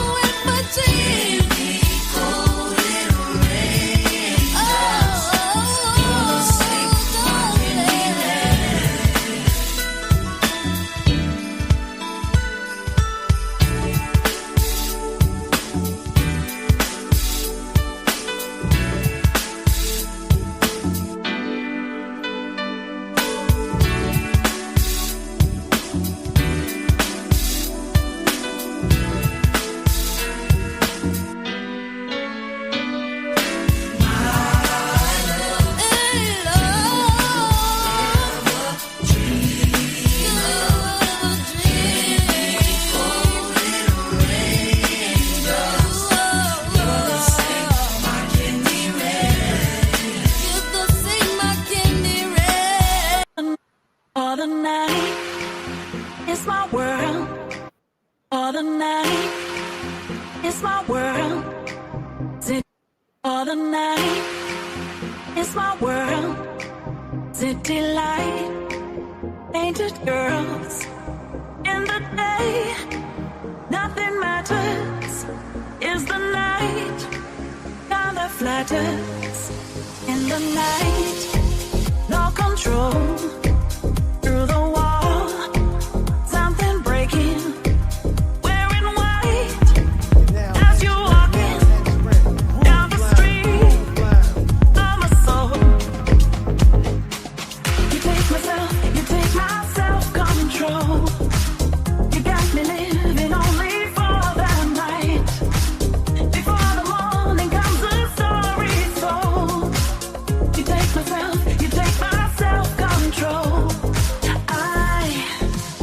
I live among the creatures of the night. I haven't got the will to try and fight against a new tomorrow, so I guess I just believe it, that tomorrow never comes.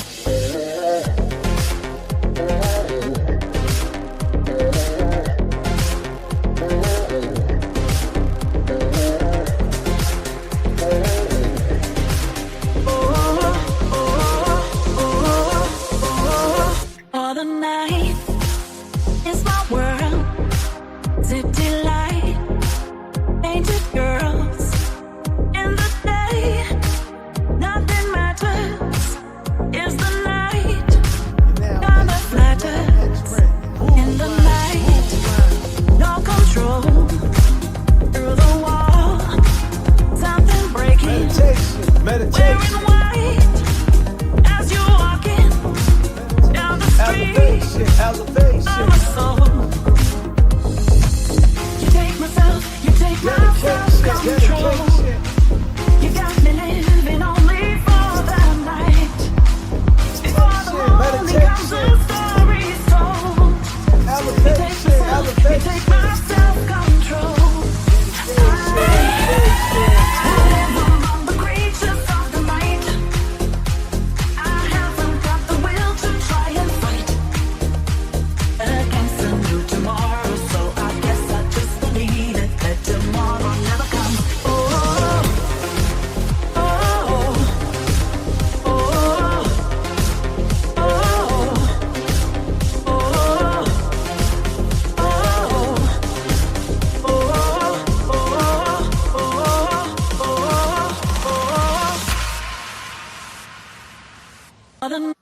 For the night is my world.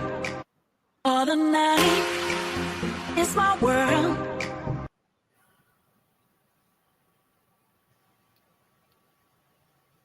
Can't hear you. Automatic is my world. But you know, there was someone in the chat, I don't know who it was, a couple of days ago, they wanted to hear that Madonna song with the beat. And you only could get that song, Living on a Prayer, that song. And this goes out to you. I don't know who said it, but I remember you said it.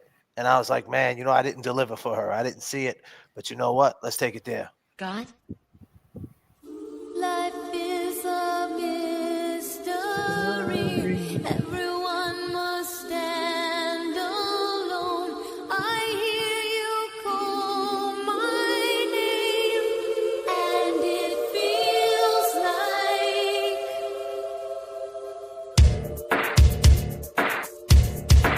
Oh my God.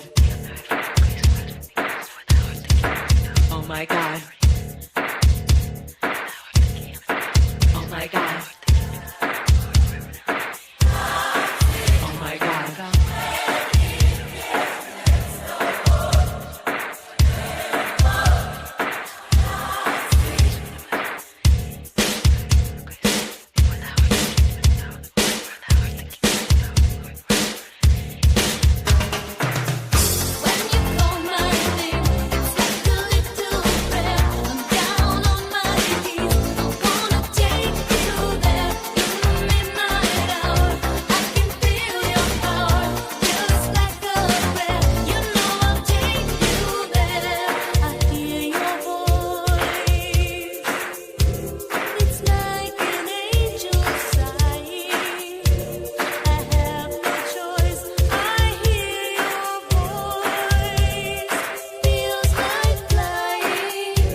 that there will be a very slight delay because Eddie O'Brien's family, they are on their way, which means perhaps 10 minutes before everyone is in place and the verdict is heard. Yeah. Now, Eddie O'Brien's alleged crime was so brutal that it prompted a change in Massachusetts law to require that all juveniles charged with first or second degree murder be tried as adults. Yeah. Scientific evidence. It may be the most convincing proof of guilt or innocence. And in Massachusetts, it's at the heart of the prosecution's case against Edward O'Brien, a teenager accused of murdering his best friend's mother, Janet Downing. The inside of the store were found 3 bloody fingerprints. Stain latent on the front door match the known prints which I took at the police department, that of Edward O'Brien. Next, the blood evidence. Going into the dining area, we made certain observations. Yes, I did. Cellar stairs. No tone, it really ain't that bad once you understand the signs of this shit. Sides,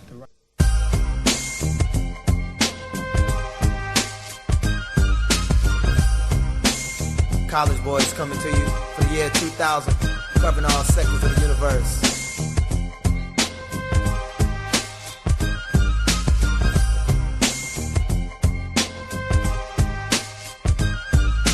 Creep through the hood with my drop top. Gangsters on the sidelines, throwing up nothing but a peace sign. Brothers on the curb with the herb. Levi's knee-high, OG's clock as I creep by. Crib to crib, grown-ups to kids, girls I did. They all know me, so the ghetto stays cozy. Fiends and teens sport a couple of trophies. One for the dope man, the other for the homie. The ghetto's a real cool place to be fucked up. Sundown to sun up, but that's the way we come up. You talk with a street slang, you ball and you gang bang. That's where the family hangs, so it ain't no thing. It doesn't seem like I'll be going nowhere. I'm just a victim of the ghetto. It doesn't seem like I'll be getting too far, too far. It doesn't seem like I'll be going nowhere. I'm just a victim of the ghetto. It doesn't seem like I'll be getting too far, too far. Yeah, it's like a family affair if you get through. Plenty of old cuts, mall duck and blue. Say what's up, keep your mouth shut, yup. High rollers know me, but they don't own me. 5-0 might roll through quite slow.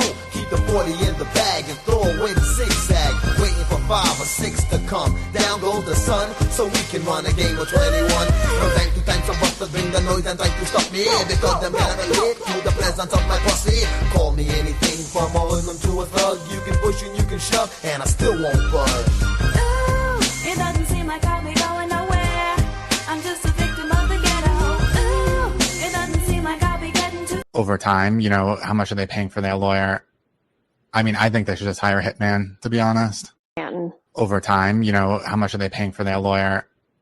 I mean, I think they should just hire a hitman, to be honest. Over time, you know, how much are they paying for their lawyer? I mean, I think they should just hire a hitman, to be honest.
What? Huh? What? What's going on? What? Huh? What? Huh? What the fuck is going on? Huh? Huh? We were not just lovers. We were not just friends. What? The township is not a simple love affair. God damn. What? Okay. Bring that shit back.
Let's try this again. I go by the name of J.F.K. I go by Kevy Kev. Let's go.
Becky G tells you to get up.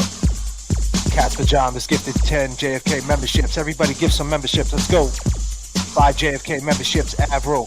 Come on, everybody. Let's give some memberships. Let's go, Let's people. go. Let's go. Let's go. Every night I wonder if you know, no matter what they say, I won't let go.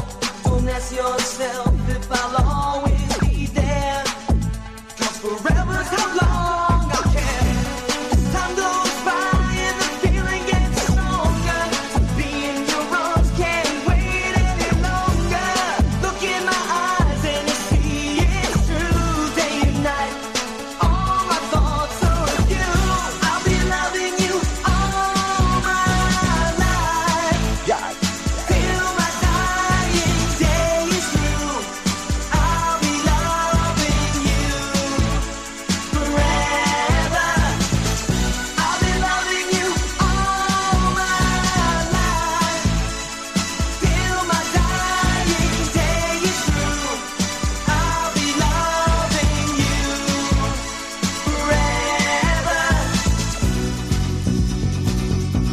Big up What the Duck coming in with 5 JFK memberships. Becky G coming in with 5 JFK memberships. The party don't stop until the break of dawn. It don't stop. I go by the name of JFK, ladies and gentlemen. Kevy Kev. And it ain't gonna... Let's go, Jay Brilliant's up in here. You know how we do it. Let's let Jay the music Brill, play. Jay Brill. Oh,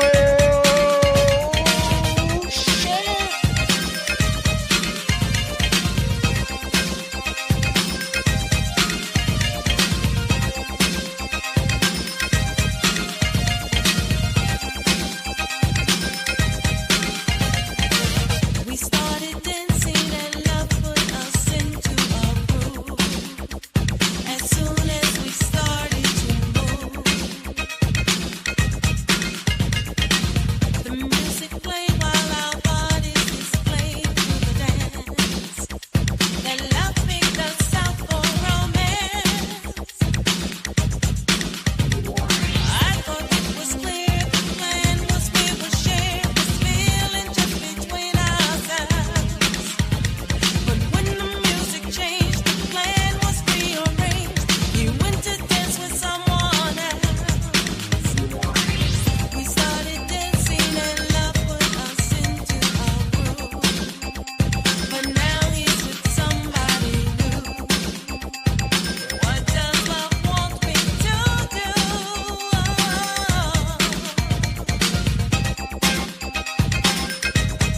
Love said, let the music play.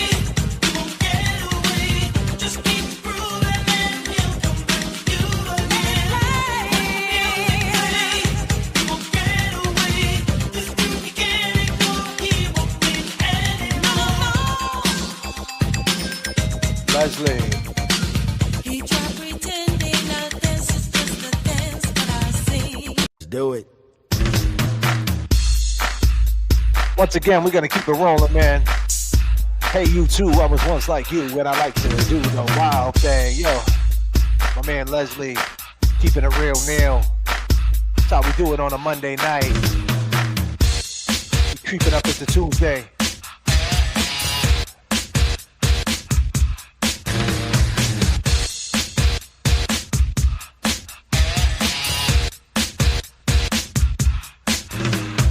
Working all week, 9 to 5 for my money. So when the weekend comes, I can go get live with the honey.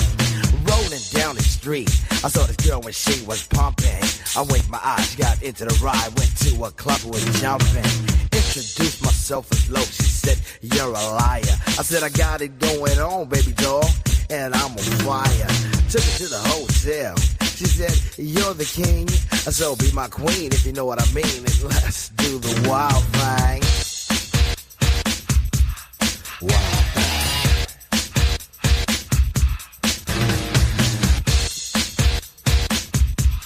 Wild thing.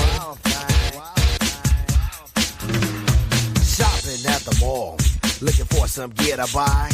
I saw this girl, she gon' rock my world, and I had to adjust my fly.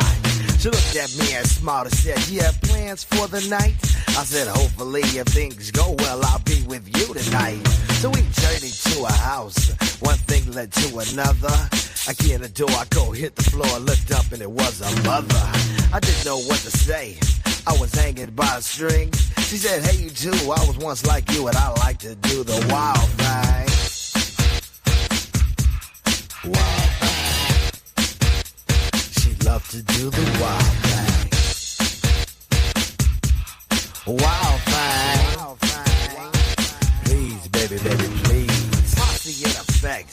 Hanging out is always hype. And with me and the crew leave a shindig, I'm with a girl who's just my type. Saw this luscious little frame, I ain't lying, fella, she was fine. The sweet young Miss Gold gave me a kiss and I knew that she was mine. Took her to the limousine, and still parked outside.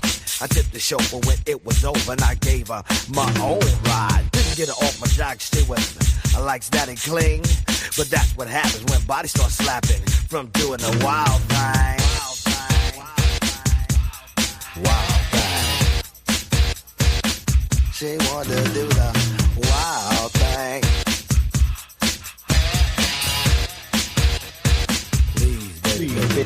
Please, let's go. And now we're tuned to J.F.K. Kevy Kev breaking it down one time. Come on.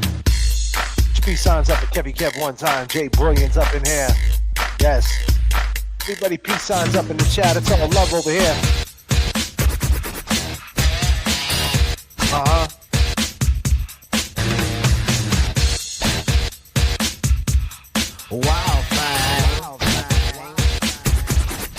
Like sweet morning dew, I took one look at you, and it was plain to see you were my destiny.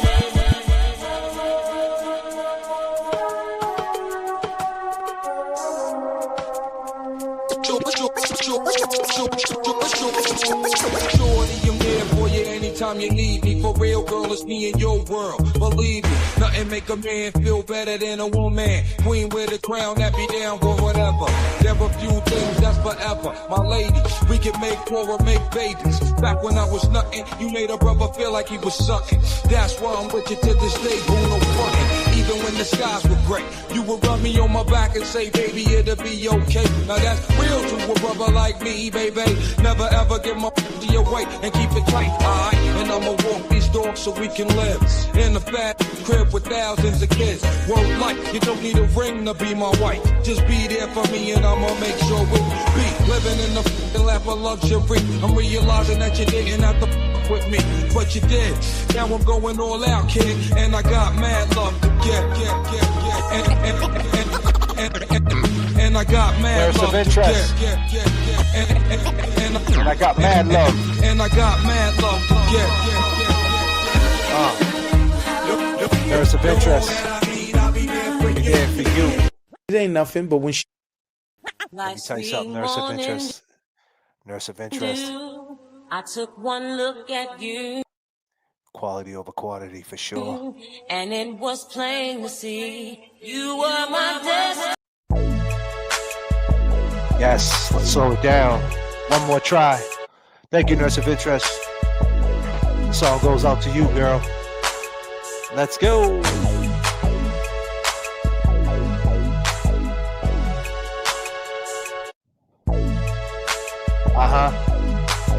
I go by the name of J.F.K. I go by Kevy Kev. No, Jason Brillon. Let's go. It's been a long time since you left me. I didn't mean to make you cry. I didn't mean to disappoint you. I didn't mean to tell you lies. And after all that we have been through,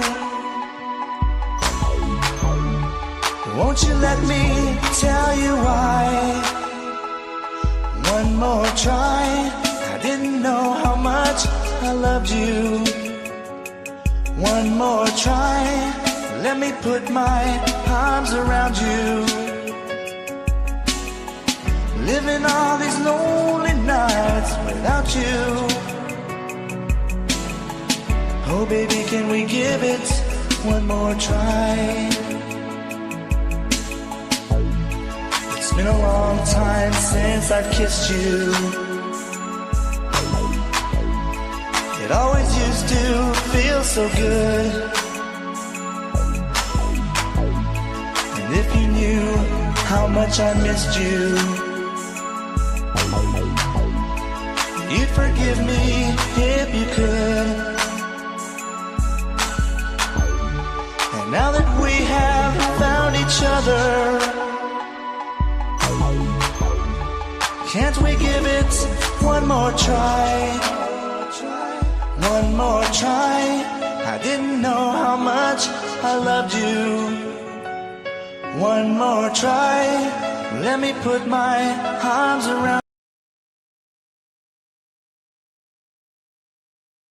Let me put my arms around you. For sure, for sure, for sure. We ain't in no rush. Free Kelsey gifted 10 JFK memberships. We're in no rush. Free Kelsey, thank you so much. Let's give some memberships to the people. Here we go. I go by the name of J.F.K.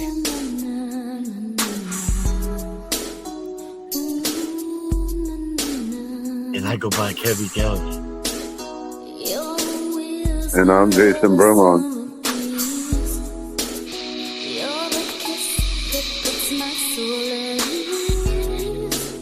What I'm saying is I'm into you.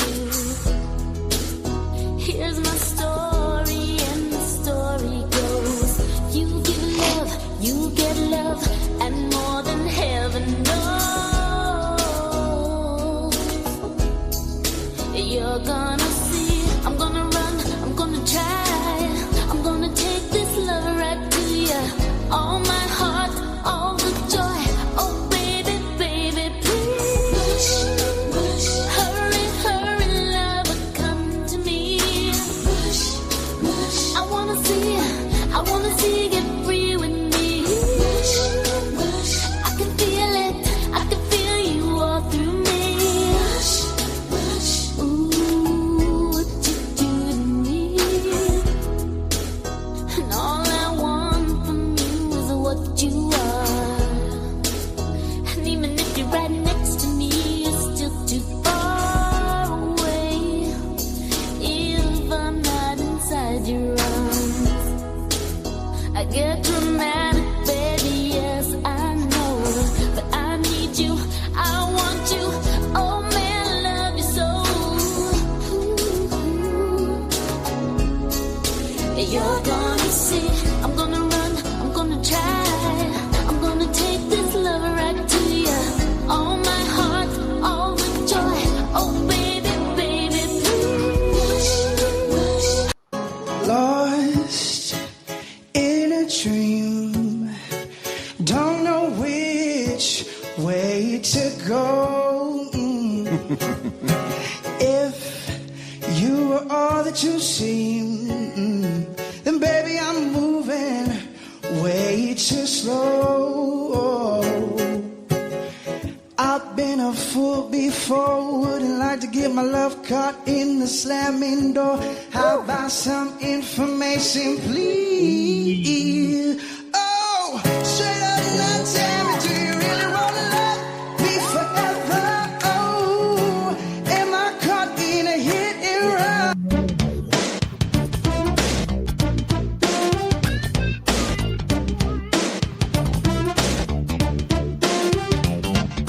Lost in a dream, I don't know which way to go.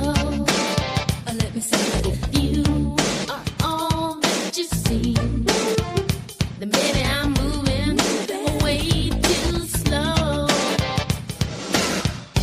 I've been fooled before, wouldn't like to get my love caught in the slamming door. How about some information, please? Hold on a minute. We got turbulence in the chat. We got turbulence. We got 50 memberships. Holy shit. Yeah.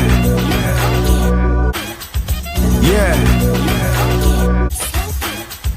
Yeah. Turbulence in the chat. Turbulence in the chat. Can you hear me? Can you hear me? Boston. Turbulence in the chat. Yeah. Turbulence in the chat. Boston.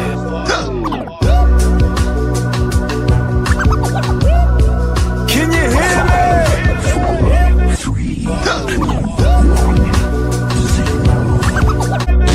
Can you hear me? Static selected. Yeah. We're working too. Boston. I mean, my man had to run across 3 Yeah. We're working too. Boston. I mean, my man had to run across 3 lanes. Can you hear me? Static selected. Yeah. Boston.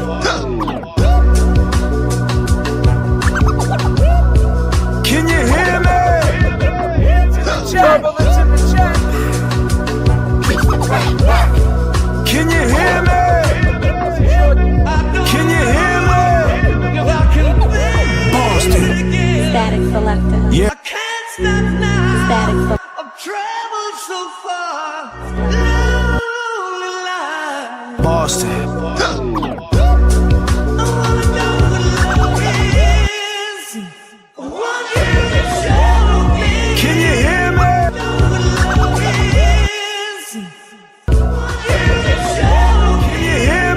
and you look at this from both sides, and this comes out that she actually did it, are you ready to like... You sound like Higgins. Yeah. You wrong. I'm starting with the man in the middle. I know you're gonna dig this. Run the track, run the track, run the track, run the track, run the track.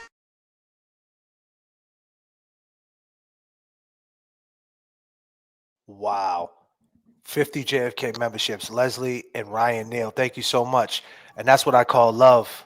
That unbelievable. Thank you. That's what I Smash call that love. like button if you haven't already. That's what I call love. Let's go. When I'm alone in my room, sometimes I stare at the wall, and in the back of my mind I hear my conscience call, telling me I need a girl who's as sweet as a dove. For the first time in my life, I see I need love. There I was, giggling about the games that I had played with many hearts, and I'm not saying no names. Then the thought occurred, teardrops made my eyes blur, cause I said to myself, look what you've done to her. I can feel it inside, I can't explain how it feels. All I know is that I'll never dish another raw deal, playing make-believe, pretending that I'm true. Holding in my laugh as I say that I love you, saying I'm more, kissing you on the ear, whispering I love you and I'll always be here. Although I often reminisce, I can't believe that I found a desire for true love floating around inside my soul, because my soul is cold. One half of me deserves to be this way till I'm old, but the other half needs affection and joy, and the warmth that is created by a girl and a boy. I need love.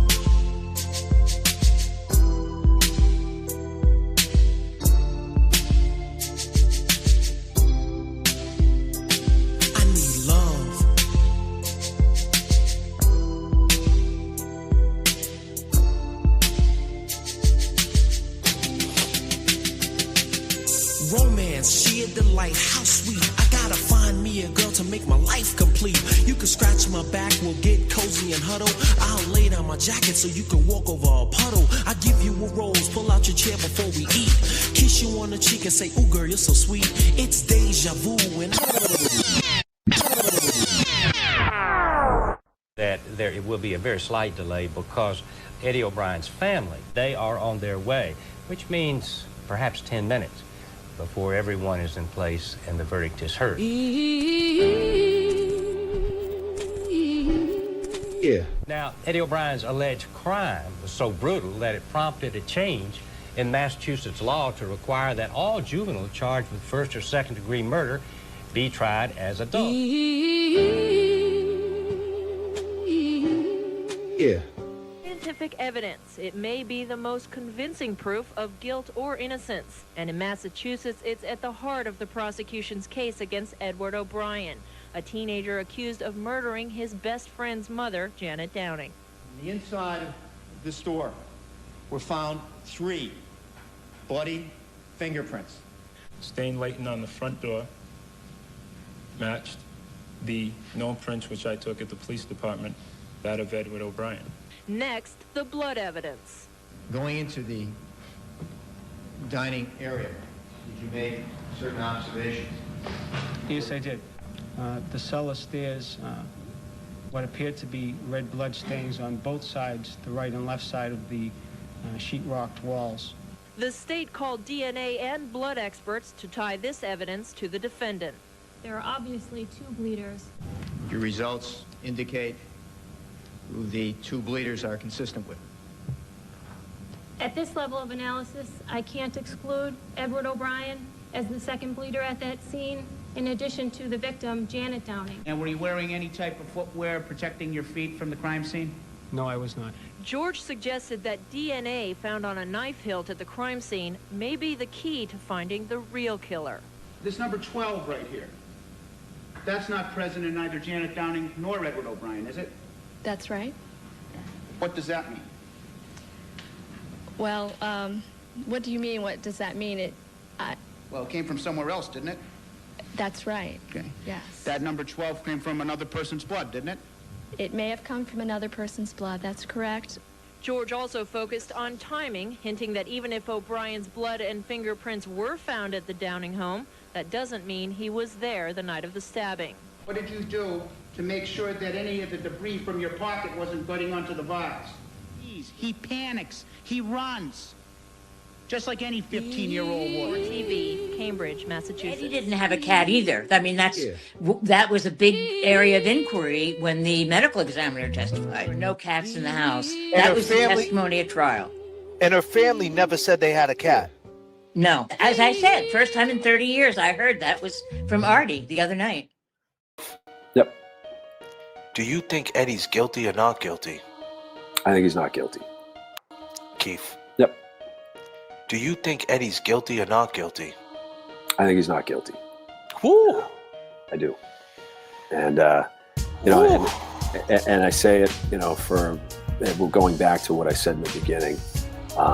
You know, it to me, whoever committed this crime had some sort of real animosity. And I have been involved in several murders as a defense attorney, and I can tell you that 98 stab wounds, that is a crime of passion. That's somebody who had a real motive to just complete loss of control and anger and rage, and Eddie did not fit that profile at all. And I know, you know, the district attorney's office had kind of gone to great lengths to try to establish a motive, and they came up with these theories that Eddie had gone would sneak into the house and he would move things around to antagonize Janet Downing, and that there was no proof of that ever. No one ever saw him doing anything like that. I mean, that was the best that I think. But Janet said that happened, though. She said that incidents happened in the house, weird things would happen, but no one ever said that Eddie was at all involved in that. So I think that was part of the Commonwealth attempting to try to establish motive, which they don't have to establish a motive. But in a case like this, I think it certainly helps. And I think it was certainly something that if I was on a jury, I would want to be aware of and thinking about, trying to figure out why did this happen.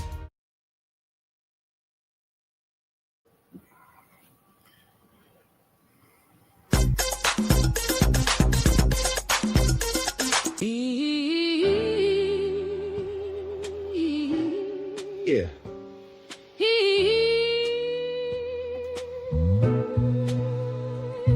Yo. Summer of 1995, hot night in July. Why did Janet have to die? This is the story of Eddie, Commonwealth of Massachusetts. The system is petty, juvenile law and politics so deadly. 15 years old, known as Big Lovable Teddy. Janet Downing, 42 years old, what's the motive? Killed in her home, young mother devoted. Eddie went in the house, the door was open. She was on the kitchen floor, laying there frozen. Eddie claims this was not what he planned to see. A man with a mask grabbed him. Be quiet. I will kill your whole family. Eddie left the house, ran up the street. Around the corner, washed up in the bathroom at Burger King. Janet was stabbed multiple times. Rest in peace. It was a gruesome murder scene. I agree. Eddie went to his work, said he got jumped, but never said a thing. What? About Janet lying there lifeless, his friend's mother from across the street. Shh. He was in the house. But Janet had a brother-in-law she kicked out for selling drugs. Said if anything ever happened to her, it's him you bring up. The night of the murder he showed up, was acting suspicious in the front yard. Gina in Virginia says he was looking for his keys. It was humid and muggy, but we were showered and neat. He was a cab driver looking for his key. Looking for a key to one of the cabs in the fleet. Yes. How did he know something happened on that street? Eddie says he is innocent, and the cab driver did it. Who do you believe? Believe. DNA under Janet's fingernail unidentified. Who do you believe? Come on, come on. This is the story of Eddie, 15 years old. Life in prison.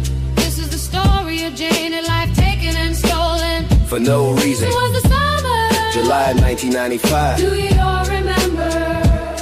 30 years ago, why she have to die? 15 years old, locked in a cage of murder that he always denied.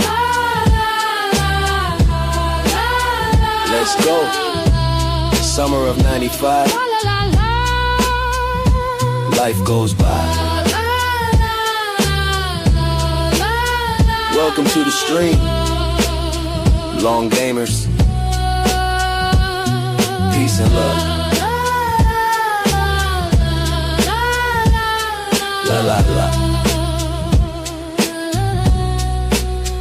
Let's take them back.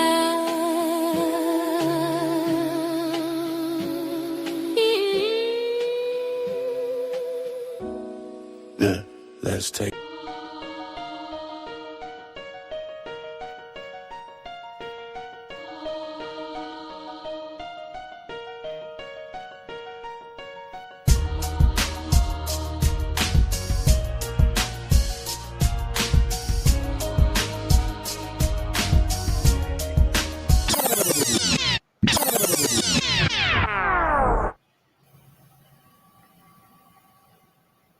Can't hear you, brother.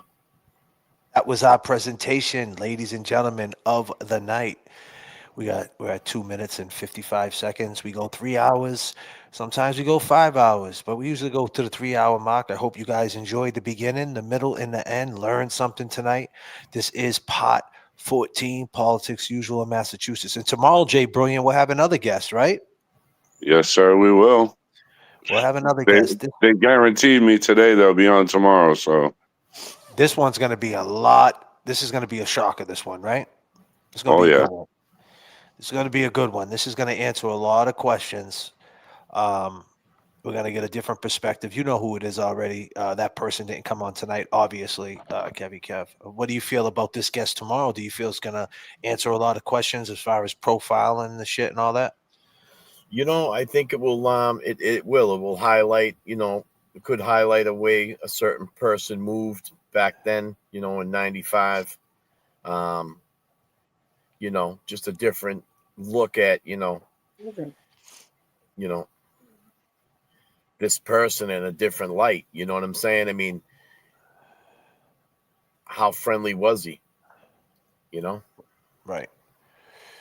And I just want to thank everybody who came through on the memberships, the turbulence, the super chats that hold us down. Obviously, all the donations, you know, the cash apps, J.F.K. show off, Kev 781 on the cash app, the Venmo. Remember that keeps that helps with the creative process, believe it or not. But yeah, we're out here, Jay Brilliant behind the scenes, making phone calls. We talk all day long. I want you guys to know we just don't wake up and hit live. Try to put on a good presentation. I hope you guys enjoyed. And once again, I go by the name of JFK. I go by Kev. I go by Jason Berlon. And we'll see you guys tomorrow night for sure.